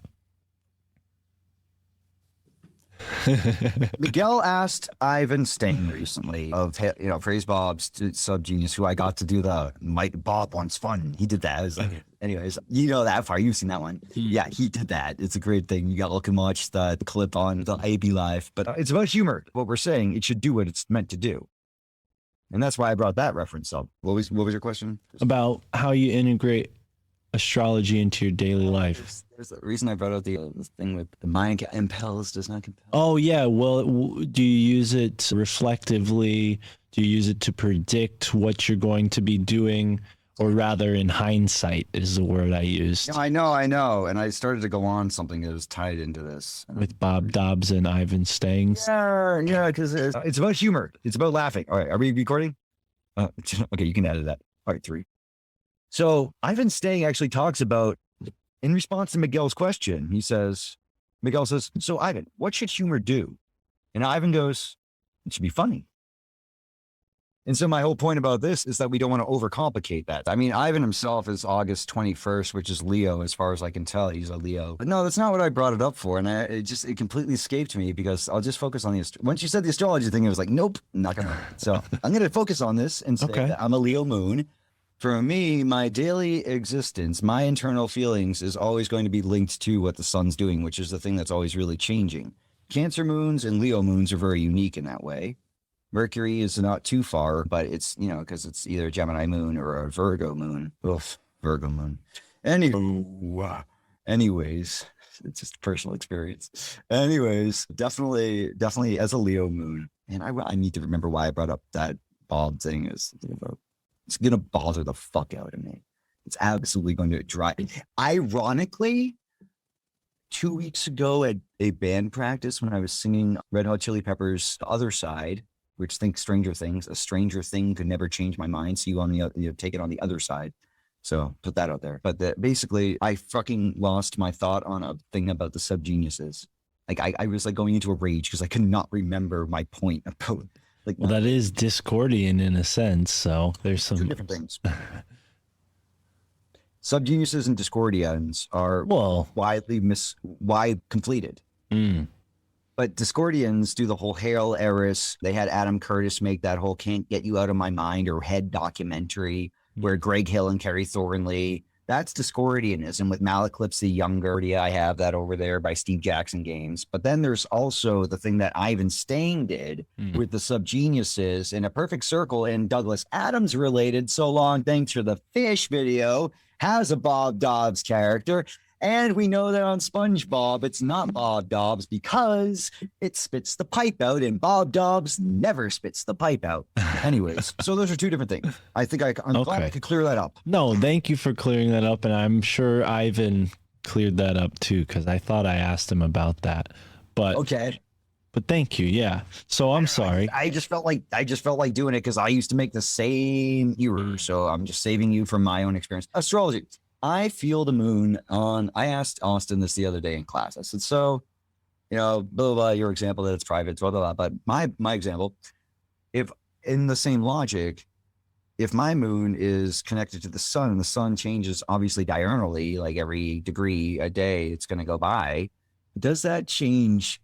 Like, do my emotions rely on where the sun is? And his answer was like, he reflected. And then he was like, and dude, you wouldn't even believe like the level of connection. Like that dude and I have some weird, like he cannot control himself sometimes. It's funny. And I'm not doing a thing. I'm just still Pisces fucking knows. Anyways, so I'm going to have to grab a power cord in a second. Well, anyways, so I asked him, I says to Mabel, I says to Mabel, is the moon going to be affected in my eternal landscape over the course of, and he basically said that it's going to be like related to what the energy of the sun is each day, which is like a main instrument in the schizi. So I was like, okay. And I'm wondering, like, am I going through like Gemini-ish, moonish feelings? And then will I be going through it's something it's hard to, I'm going to have to master the rest of my chart as well. And shout out to Kat Rose Nelligan, who was on Aeon Byte. But, and by the way, since like 6 of Swords, notice how I didn't say 6 of Swords. It's because I didn't think of Aeon Byte.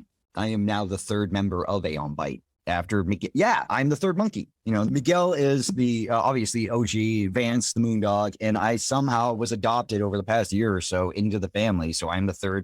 So I didn't mention his because it's just, it's a show that I'm kind of related to.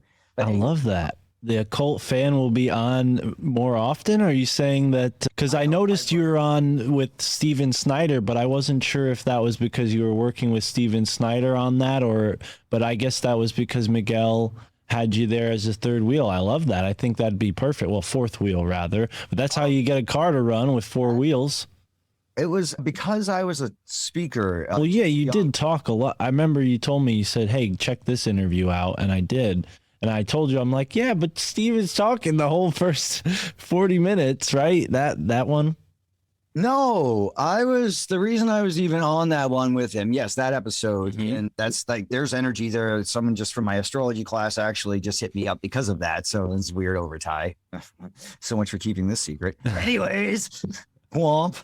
So the point, womp, womp, as if I care. So as if I care. So the point is that I was there because I was a sprecher. I didn't even get my own freaking thing, but I got an attendant. Was it Gnostic attendee? I was a speaker at the Cancun, the Astronosis conference. Gigi Young had to bail out. So that like leveled my shit the fuck up. I am equal with Steven, with Chris Knowles, with Gordon White. I am on the same level. This happened this year. And as Gigi Young, who would have been on that stage, and Sarah as well, and Lawrence Gallion, and Dr. Sid Roth, and Moondog. So, I mean, like all those people, it's like I got elevated this year and it's going to keep happening. My North Node is at 29 degrees Taurus on the Pleiades. By the way, just for everyone, since I'm dropping edificationary knowledge, you're going to want to know about the Pleiades, Sirius, and Arcturus. Please understand the White Lodge is helping. So the point is that I was down there, I was on stage, and like this whole thing with my life is starting to like spiral up and elevate. It helps that I'm sober from alcohol for sure. I cannot promise that I'll be able to abstain from that once the whole rock star thing starts happening. There's a lot of that, like... There's a whole lot of that stuff going on with A Star Is Born with Bradley Cooper, but like I'd be the Lady Gaga character in that, not the Bradley Cooper because I'm the up and comer. Anyways, that's enough of all of that. Suffice to saying that I'm really looking forward to even further advancement and then hopefully using it appropriately because hell hath no fury like a White Lodge scorned. So they will destroy me. If I don't there's so many forces out there. I'm in this the song I'm singing right now, because Wu-Tang, Protect Your Neck sings about Tevin Campbell. I'll bring this back around to astrology. Basically, protect your neck, right? They're talking about, you be saying goodbye like Tevin Campbell. And suddenly, like my buddy Brandon, who was on the Do Agenda, the one who tried to pass himself off as Mo to Adam, that's Brandon from our Red 33. We saw Primus together for my birthday. He's the tits. Anyway, so Brandon is like saying, hey, in the morning, Nathan Stone to me this morning, but that's the Adam Curry character. But he says to me, what up? You know, and he sends me this picture. It's like literally them talking about Tevin Campbell. But the reason I brought this all up, because Tevin Campbell, again, is part of that movie by Disney, a Goofy movie, which everyone loves. And apparently it was in Licorice Pizza, name dropped, like the best movie ever. I haven't seen that, but it's a Paul Thomas Anderson film, like There Will Be Blood and etc. with Johnny Radiohead and such. And when I saw Tom York on LSD, when it was in 2006 at Bonnaroo, I sang all the lyrics to all the songs, that even the ones that didn't come out from In Rainbows. And that was 2006, and that was released on basically my Freemasonic birthday. So that's a whole other thing. That's the 7th album. So anyways, I'm singing Stand Out. And one of the lyrics is, I'm in over my head. What is it? It's like better when I'm like in the flow of doing it. It's like, I'm under a spell. I'm in over my head. And you know, I'm going all of the way to the end. So those, like, that's where I'm at. That's a trigger. We're not going to use MK Ultra because I am positive MK Ultra. I don't know how else to say that. It's not even use those words. Like Mortal Kombat MK. Did anyone not notice that? Anyways. So the point is that it's a positive, but it's like, those kind of things for me, like I can tell that song was what like needed to be done. And then there's all this stuff happening now. And it's again, like my singing teacher's birthday is the same as the guy who wrote the book Better Nate Than Ever that Disney did while I'm going on stage and killing it. And someone who was there, I'll say this, one other attendee floated the idea of me being basically like this David Bowie or Breakfast on Pluto type character that he wants to do a rock opera with me. This filmographer that saw me on stage, and it's about me choosing either the light side or the dark side. I wonder if my Libra brother over across my other microphone here understands exactly what the fuck I'm saying.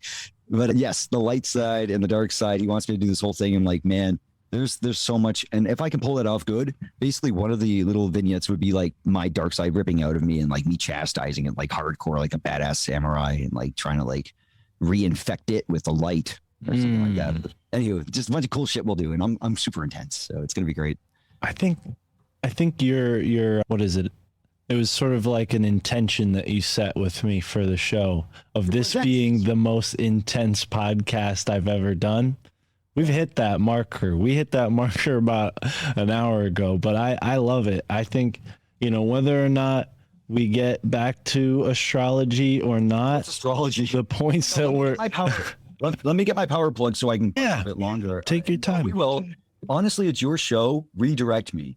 Yeah. I want to serve you in your purposes. Yeah, that, and I am, sharpening my steel against your steel in that way. So I appreciate the challenge as a truck drives by.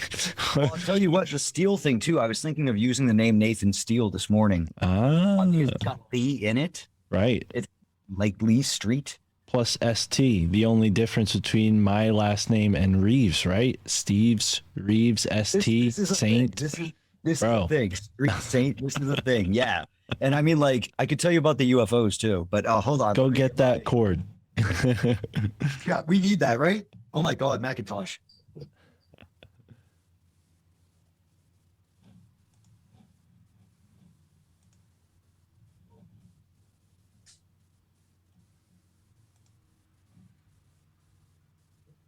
Yeah, I absolutely refuse to use a PC. I'm an Android phone user, but a Macintosh for my computers. I refuse anything else. Someone literally gave me a computer and I refused it. Because it wasn't a Macintosh? Yeah, it's really, I just know myself. Like, I'm not allowed to enter the state of Iowa until 2024. I don't know why, but my soul tells me that. And if I go to Iowa before that, I'm fucked. Well, that is a sacred space on the Mississippi River there. Well, it's also a bullet train to Iowa, which is a Pussifer song talking about, well, you can use your, I have my own interpretation. So anyways, yeah, made that clear. But is that a cat? Are you petting a cat or no, that's just a flower. It's a feather moving around. I love animals. I just got excited. That's all. No, I wish I had animals. No, I used to have a cat, but she passed away, and now I'm in an apartment where no pets are allowed. So, do you have a Russian landlord? That almost sounded a little Russian. No, my landlord is like a really cool Italian guy. He's like, hey, Mark, he's like old school. Yeah, we got that. We got one of those. We have a land manager. It's not a landlord. It's a land manager. The landlord lives somewhere else. It's like that. Lord. Oh, the reason I brought up the landlord, so the reason actually we saw Primus on his birthday. He's a Libra too. Anyways, it's crazy up in here. So the point is that, oh fuck, where was I going to go with that? So not the Libra, the landlord. Yeah, I got Lord and Master of the Chart. Cat Rose Nelligan has this wonderful book about knowing your personal daemon. Knowing your, it's more modern astrology, meaning like new age year. See, we're doing the astrology. Look, I told you, I get the fuck back. Master and commander, bitches. And so she's talking about the ruler of your chart and the master of your chart. And there's different ways that you can do this, but this helps you derive, like, basically knowing what planetary energy is going to be driving your life versus who's going to, like, the main thrusting energy versus what energy will be, like, I guess, kind of like being the blueprint for that. I'm not entirely clear on how this all breaks out. And it's confusing because people are not sure which one's the Lord and which one's the Master. Even her text, she talks about, like, there's confusion of who's who, but we have determined, and it's very interesting. Jupiter and Mercury are the only two planets that you'll find ruling mutable signs. Here's a shortcut. Virgo and Gemini are Mercury. Sagittarius and Pisces. I know the Pisces throw fits, but Pisces are all mutable. Jupiter and Pisces and Sagittarius, and of course Virgo is. So all of your mutables are those two planets. That's my Lord and Master of my chart. Jupiter after Mercury. So I am primarily a mercurial figure. In fact, I was going to type something about being a mercurial figure to a friend in my astrology class. Basically, and then I looked up her Instagram. She's like, something like she's I'm like, okay, fine. So my Mercury's happening, my Jupiter's happening. It's a benefic communicator. I think that's ultimately what it comes down to. A benefic artist, rock star communicator who will use his rock music and other dancing formulas to have sacred sounds be permeating throughout the entire world, so that those who choose to join in, well, free will be like permaculture people, like stoner people, like really great, like Freemasons and Rosicrucians, like upward spiraling people who artists, like secure good people. So yeah. Anyways, that's what I'm here to do. But now what's this? I want to switch gears a little bit. Orleans. because I'm not equipped yet to handle your astro-gnosis that you're dropping on me. I'll admit it. Okay. But temples. right, and you are a initiated man, and we are connected, whether you know it or not, through the Arcadian ley. You see this ley line here that goes from Mexico City, New Orleans, Atlanta, Georgia, Washington, D.C., Oh my God. New York City, Boston, and in between New York City and Boston, my hometown, which is 2 towns away from New Haven, Connecticut. I don't need to disclose my actual location. I got to preserve what privacy I have left. But anyways, yeah, so we're kind of connected on this Arcadian ley. I'm kind of spinning through Peter Shampoo's PDF that I recently bought from him. He was the name? Peter Shampoo is his name. Yes. It's spelled the French way. That's such an interesting name. Well, it's interesting. Well, let me say it just makes me think of, I'll say Miyazaki's film Lupin the Third, and that's it. It's just the Cagliostro. Let me blow your mind, brother. Peter Shampoo's whole thing is taking ley lines, which are like one-dimensional, and turning them into 3 and multi-dimensional objects by integrating, you know, sacred geometry, and he considers, like, instead of ley lines, he creates like earth matrices, and his last name is like Shampoo Bubbles, right? So he makes like these bubbles, right? But also Shampoo is French for rock of the field or stone of the field, and a lot of his work centers around these stone alignments as well. Is he a brother Mason? Do you know? Is he a Freemason? He's a stonemason, but I don't think he's a Freemason. No, I asked him. Proper stonemason. Yeah, he's a legit stonemason. I'd love to know what he thinks about the James Allen Egan and the tower down there that John Dee architected. Is that the Newport Tower you're talking about? On the flag, yes, sir. Check this out. It's actually included in this PDF. That's why I wanted to bring it up, because so real brief. I'm sorry. Go ahead. I'm sorry. This has got to come through. Go ahead. I have been trying to find a way to say this in like no, stay where you are, whatever. Just Monas hieroglypha. You know what? Monas what is Monas rearranged? What's the word Monas rearranged? Summon. Mason. I can't believe no one's that's a revelation right now. I mean, I've been sitting on that. I've been saying that, but like, I can't believe how no one has noticed this, and it's extremely relevant. It is. I just did my like preacher thing. Yeah. No, I hear you, brother. So, all right. So Peter's PDF is a little all over the place, so I don't want to get too bogged down on it. The reason this is specific, why I'm trying to bring it up. Are we gonna find Jennifer Symes was like executed on one of these lines? Oh man, no. Actually, I'm sure we'd have to call them sign lines. Well, she was killed in that car accident on Cahuenga Boulevard, which is near the Hollywood Bowl, and I know that there's definitely ley lines over there too. But no, not right now. We're not going there yet. So I was wondering if I was like, okay, go ahead. That's all right. So I have been researching Skull and Bones because it's a local thing, you know. New Haven, Connecticut is where they. I ask you, do you know about how, I'm sorry, I'm jumping. Tell me. No, just like it's partially Diogenes, right? But it's also Aristotle.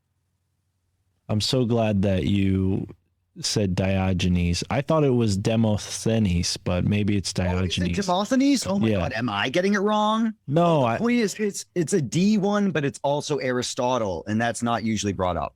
Thank you. Yeah, I think Graham from the Grimerica show, when I was speaking to him and Darren about Skull and Bones, he had another take on 322 that I hadn't heard anywhere else.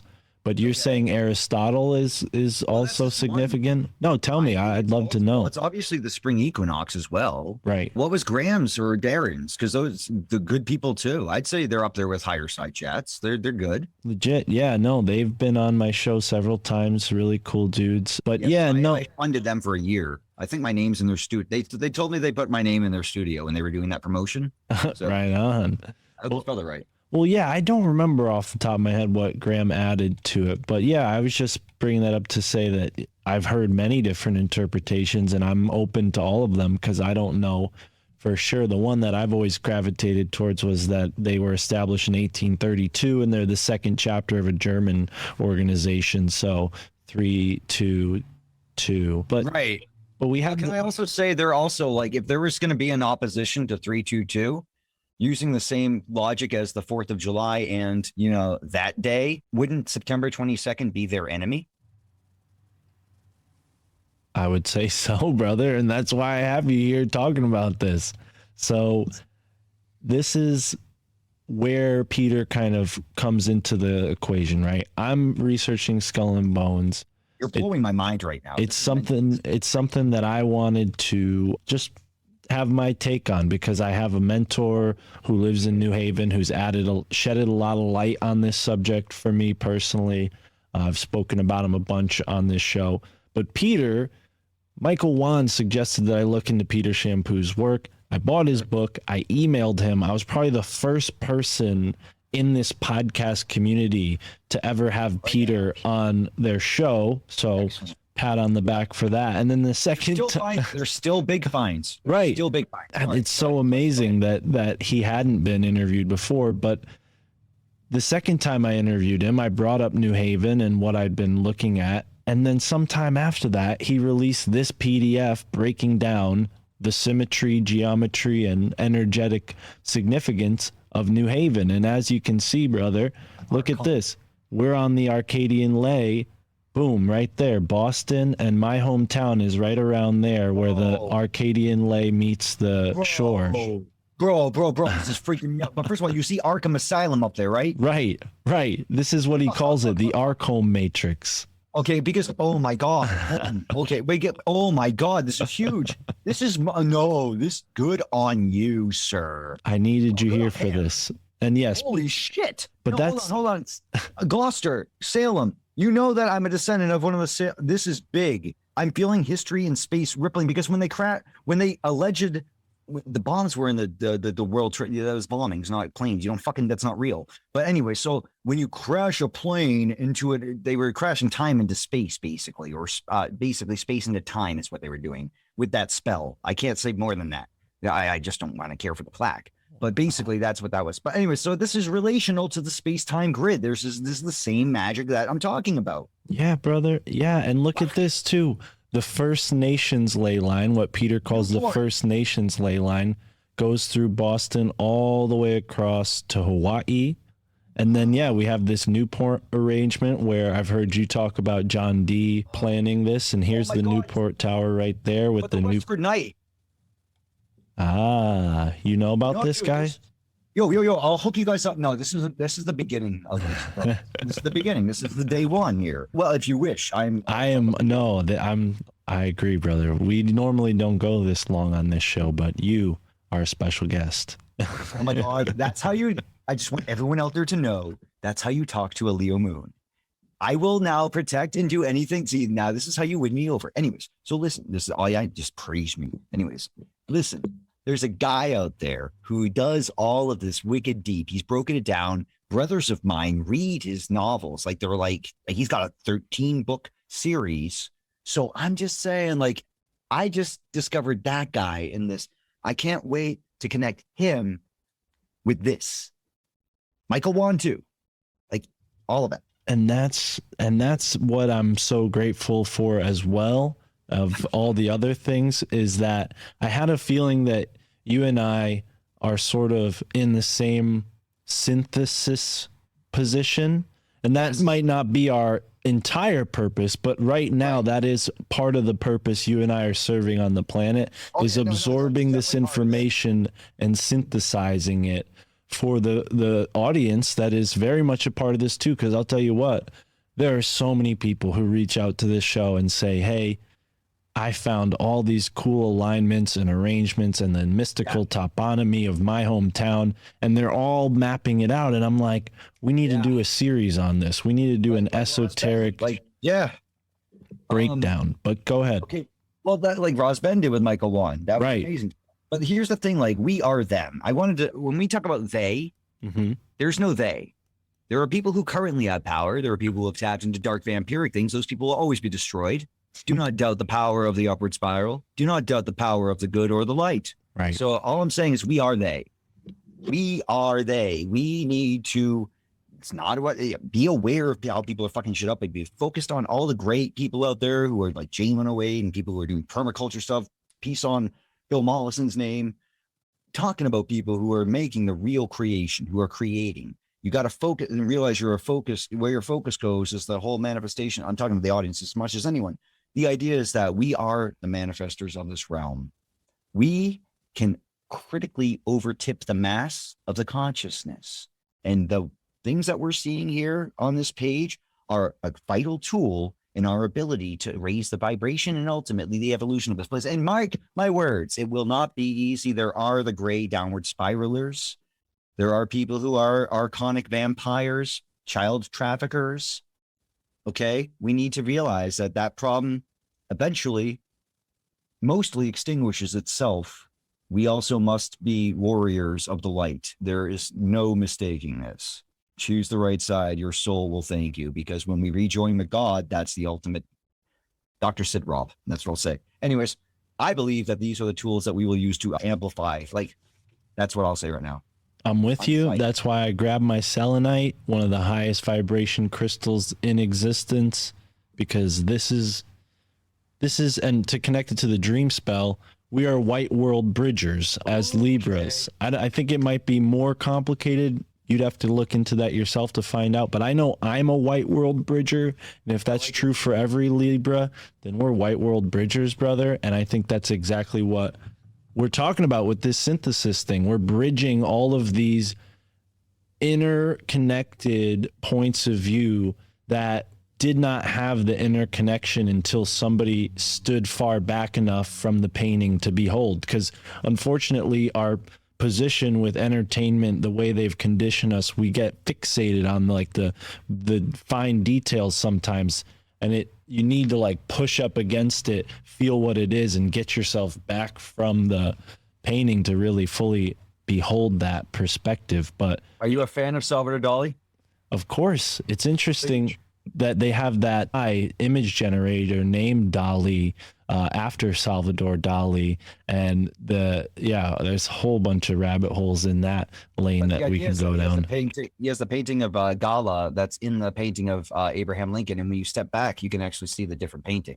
Yeah, dude, that is so weird. Okay, we were talking about steel, right? Today, I was working like an odd job for a guy who owns a steel company, and he has that exact piece of art in his house. Oh, come on, dude. That's awesome. Because I was thinking Nathan Stone and Nathan Explosion from Metalocalypse. What about Nathan Steele? That's what I was going with that. That's crazy. Of course he has that. The dollar, that's how the point of, you have to back away and you can see it. It's a vector thing. It's perfect. Boom. Wow. Shout out to Rob B, who listens to the show, supports the show, brought me to get that odd job. But hey, Rob B should check out the work of Jim Woodring. It's a surrealist everyone should. He did the Frank comics. He's a Libra too.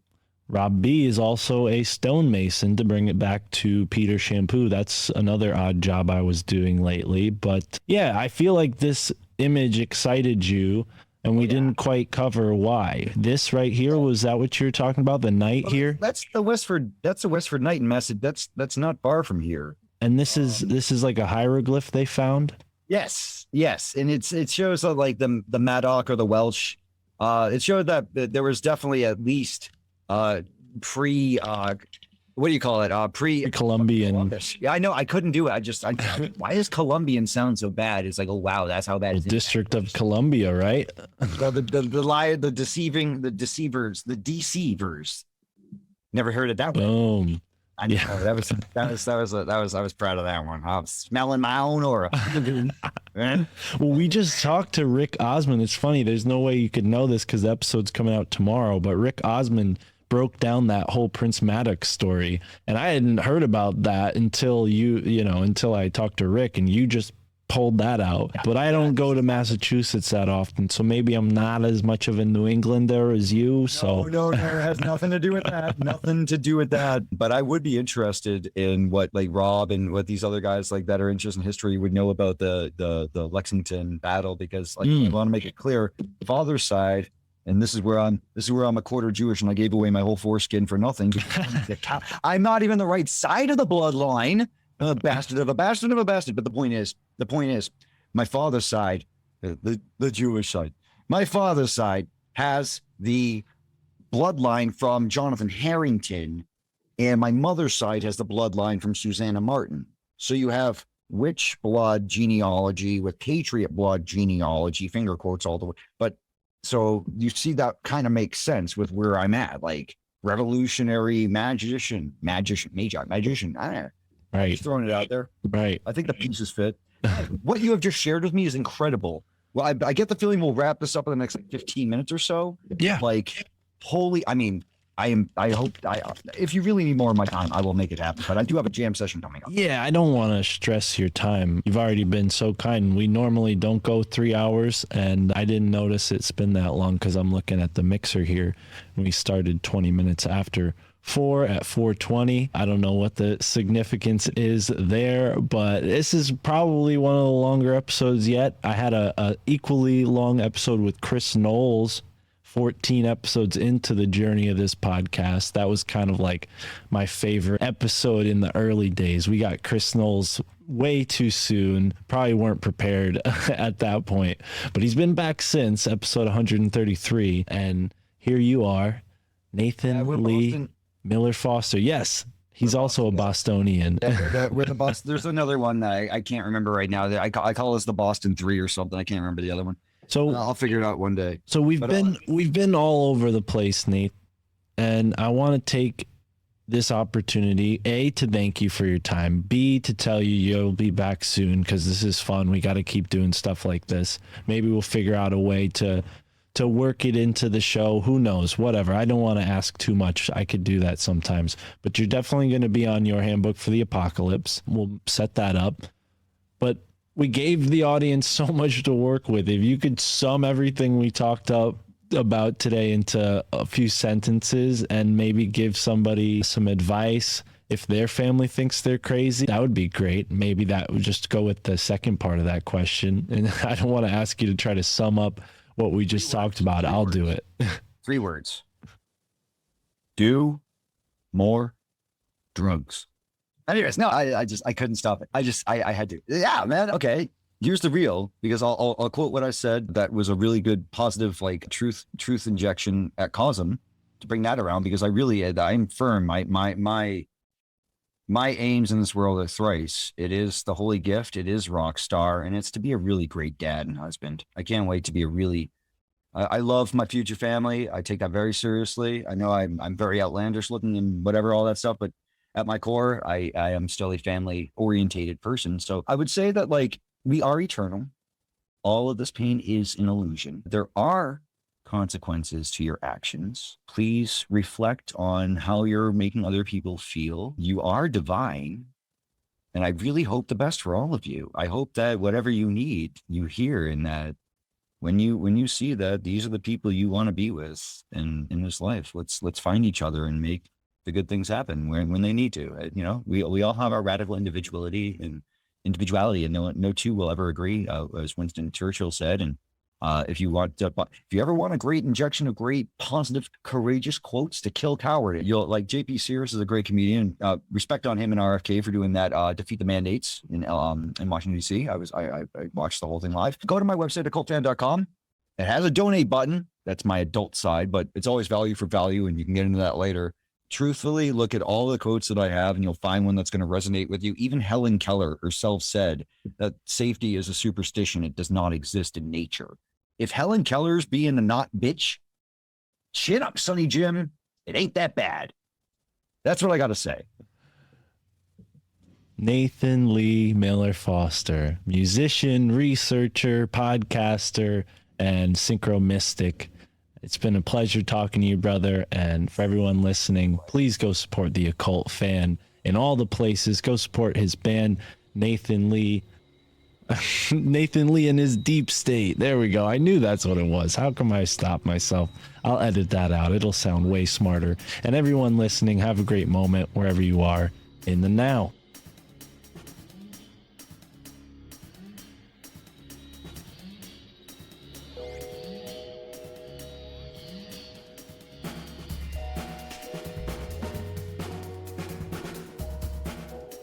Ooh, wow. Thank you for sticking around, folks. What a conversation with Nathan Lee Miller Foster, quickly becoming a new podcast friend of mine. And hey, this is the My Family Thinks I'm Crazy podcast, so sometimes we're going to go into some avenues that are, quite frankly, pretty crazy. We went down a lot of crazy avenues today, but the way Nathan Lee puts it together sometimes is so fast it's hard to keep up. So I wouldn't blame you if you need to take notes for this one, or maybe even hit the slow button on the podcast. Did you know you can do that? You can change the speed that you listen to on the podcast. So if you're in a rush, you could turn this playback speed up a little bit, or you can turn it down a little bit. So who knows? This one seems like the type that you might want to kick it at 0.75%. Who knows? Different strokes for different folks. As for me, it's real late over here, and I've been putting a lot of plugs out there because, quite frankly, I really need it. I need your help, folks. Help me out. My car is busted. Transmission busted. And I am a long way away from fixing it. And although my girlfriend has a car, it's sort of older. And either way, we'd like to make the trip down to Lancaster. We'd like to make the trip down to, of course, New Jersey this weekend to see Sam Tripoli. So please, folks, help me out. Send us a donation. I'm putting out 3 episodes this week. That's right, 3 episodes, full-length episodes this week. So support the show. The My Family Thinks I'm Crazy podcast is growing and growing. We are number 14 in the philosophy genre. So thank you for listening, everybody. I could see that people are voraciously going through and binging old episodes, and that is so cool. Shout out to everybody. And I actually just found out that Chartable tells me the cities that you guys are listening from. So shout out to all our friends in Colonial Heights, Virginia. 2.65% of the audience is listening from Colonial Heights, Virginia. That's the highest concentration of My Family Thinks I'm Crazy listeners. So I've never been to Colonial Heights, but sounds like a cool place. Thank you, everybody there. Maybe you should all have a My Family Thinks I'm Crazy podcast meetup at some point. Either way, very cool. And then, of course, we have some pretty big cities: LA, Houston, Chicago, Dallas, right? You expect those. Then we have Yukon, which I can only expect is Yukon, Oklahoma. Then we have Pittsburgh, PA, which is near the only other place named Yukon, Pennsylvania. Seattle, Washington, Colorado, of course. We got a bunch in Colorado. San Antonio, Texas, Mariposa, Parsippany, New York. That's right near where I'm going to be almost a week from today, in New Jersey, in Morris Plains, New Jersey. If you're in Parsippany, come out and see Sam Tripoli. It's going to be a great show at the Dojo of Comedy, located at Tiff's Bar and Grill. And then we got Charlotte, Atlanta, New York City, Philadelphia, Minneapolis, Glendale, Portland, Columbia, Brooklyn, Miami, Detroit, Phoenix, Orlando, Columbus, Las Vegas, Buffalo, Queens, Boston, St. Paul. Nathan Lee Miller Foster lives in Boston. Shout out to you, Nathan Lee. Bentonville, Lansdowne, Arlington, Washington, Vernal, the Bronx. Shout out to the Bronx. I love the Bronx. I've been to the Bronx. Nashville, Shelby, Sacramento, Indianapolis. I've been to Indianapolis. Honolulu, Fort Mill, San Francisco, Colorado Springs, Sunnyvale, Raleigh, San Diego, Martinez, and Menahaga. Those are the top 50 cities where people listen to the My Family Thinks I'm Crazy podcast. And believe it or not, I've only been to, I've been to Pittsburgh, I've been to Denver, I've been to Parsippany, I've been to New York City, Philadelphia, I've been to Brooklyn, of course, I've been to Columbus. I drove through Columbus. I don't think I've ever driven through Buffalo. That's all the way up in the north part of New York. Been to Queens, of course. Boston, I've been there. Yeah, been to Washington, D.C. I think that's Washington. Yeah, that's Washington, D.C., right? I think. Unless there's a city called Washington somewhere. I'm sure there is. Anyways, enough about that. Shout out to everybody wherever you're listening. Please sign up and support the show on Patreon, or you can send us a one-time donation. That works as well. You could use Cash App, Venmo, PayPal. You could buy some stickers. I've got My Family Thinks I'm Crazy podcast stickers, and I also have a whole bunch of really cool activist stickers. Some say My Body, My Choice, and they got these big needles on them. Some say Resist the New World Order. Some say Unmasked, Unvaxxed, Unafraid.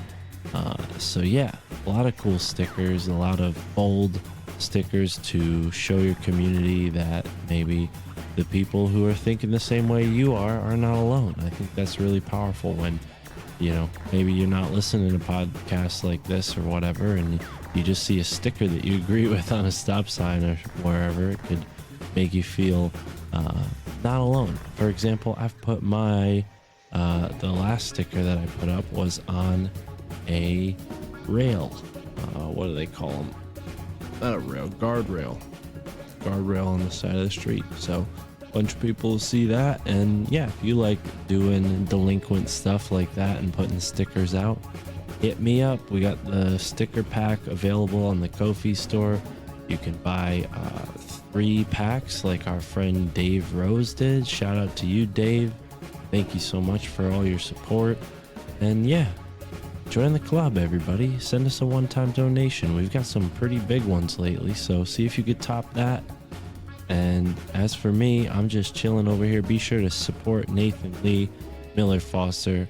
He's got a Bandcamp. He's got a website. He's got a blog, which I can't seem to find at the moment. He's got a Twitter. And he's got a podcast called Six of Swords. That's right, Six of Swords. You can listen to it in the same podcast app that you're listening to this right now. As for me, I'm just hanging out over here. Tara and I went to the beach yesterday, got some shells, painted a few of them today. Today we went and did a couple things.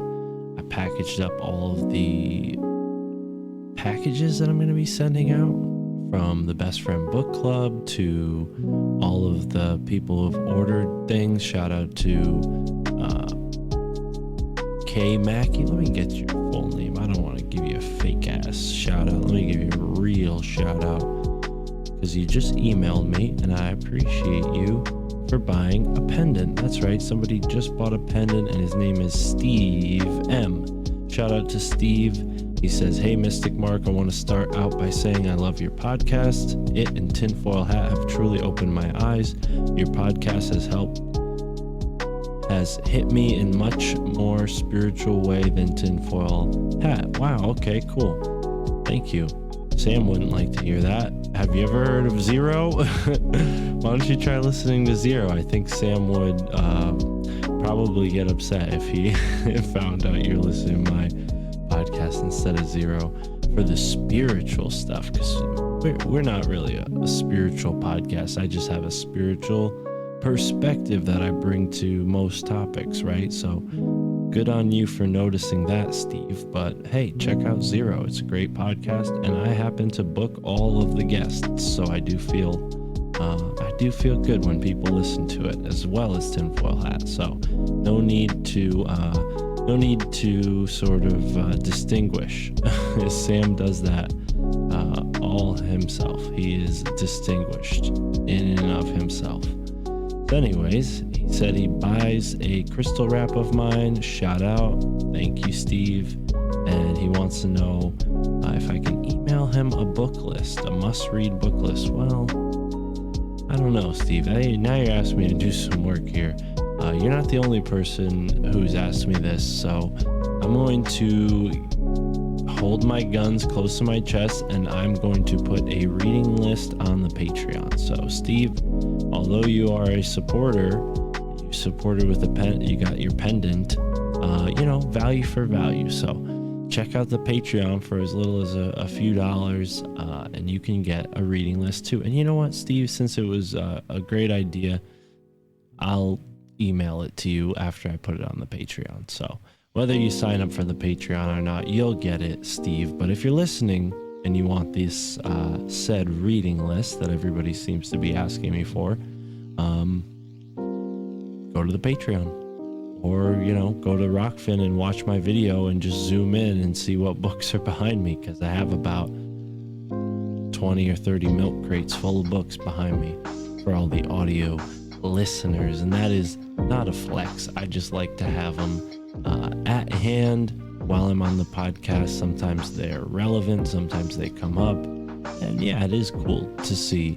I think the guests appreciate knowing, or at least me appearing like I'm well-read. They don't know for sure, but at least I appear like I'm well-read, so they can sort of trust that maybe I've read their book or bought their book, which is true.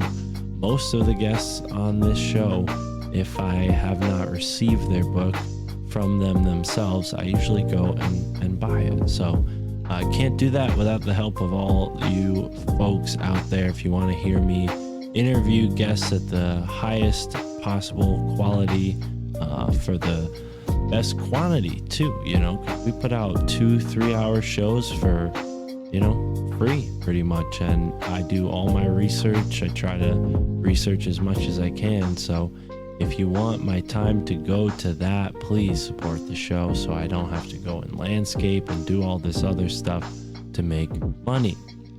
Anyways, enough about that. I'll get off the soapbox now. Enjoy the moment wherever you are. I'm sure it's hot out there if you're listening to this in the now, because it is July and it is hot where I am. So with that, folks, have a great moment wherever you are in the now. Cool. I'm a little extraterrestrial, trying to stay human in a cesspool of professionals. But I confess too much off of the tongue. All my aunties and my uncles shield the ears of the young. I be saying shit and they don't know where it's coming from. In like 100 years we went Zarbon before guns. Check the facts, check the Fed, check the stars. Stanley Mines was murked for a water fuel cell car. They each their own, you could stick with your own ways. But eat the rich, you drink the motherfucking Kool-Aid. And I can see the red on your lip stain. White skin, blue collar, pure American made. Fuck it. You can keep your blood-soaked heritage and run the soul off the moon-landed narrative. Yeah, my girl thinks that I'm embarrassing. My folks think I'm nuts, but never question the parenting. Stuck in bed, so my boss thinks I'm lazy. Connecting dots, but it's all kinda hazy. I'm on the internet, feeling like I'm Dick Tracy. My pap thinks I'm un-American and shady. Yeah, I'm feeling unhinged lately. Encounters of the fifth kind on the daily. You could tell me that the president's an alien, it wouldn't faze me. My family thinks I'm crazy. Baby, baby, baby. My family thinks I'm crazy. Baby, baby, baby. You might think that I'm off in the deep end. One too many Netflix docs on the weekends. But check the budget for a military defense. Tell me we ain't scared of something not within reason. Steel beams, another 1492. And 9/11 was the red, white, and blue. And you be lit off the floor riding, ain't got a clue. All your dreams just shit on a Rockefeller shoes. Don't believe a damn thing a politician ever said. Ain't one brick left to gold up in the Fed. They still got bricks of cocaine to make crack. Oxy's killing the working class, FDA's whack. Talking like this, got kin talking behind backs. Too much to unpack, so they talk smack. And I'm just trying to converse with my clan, but it ain't fan. So I'm here setting up camp. Stuck in bed, so my boss thinks I'm lazy. Connecting dots, but it's all kinda hazy. I'm on the internet, feeling like I'm Dick Tracy. My pack thinks I'm un-American and shady. Yeah, I'm feeling unhinged lately. Encounters of the fifth kind on the daily. You could tell me that the president's an alien, it wouldn't faze me. My family thinks I'm crazy. Baby, baby, baby.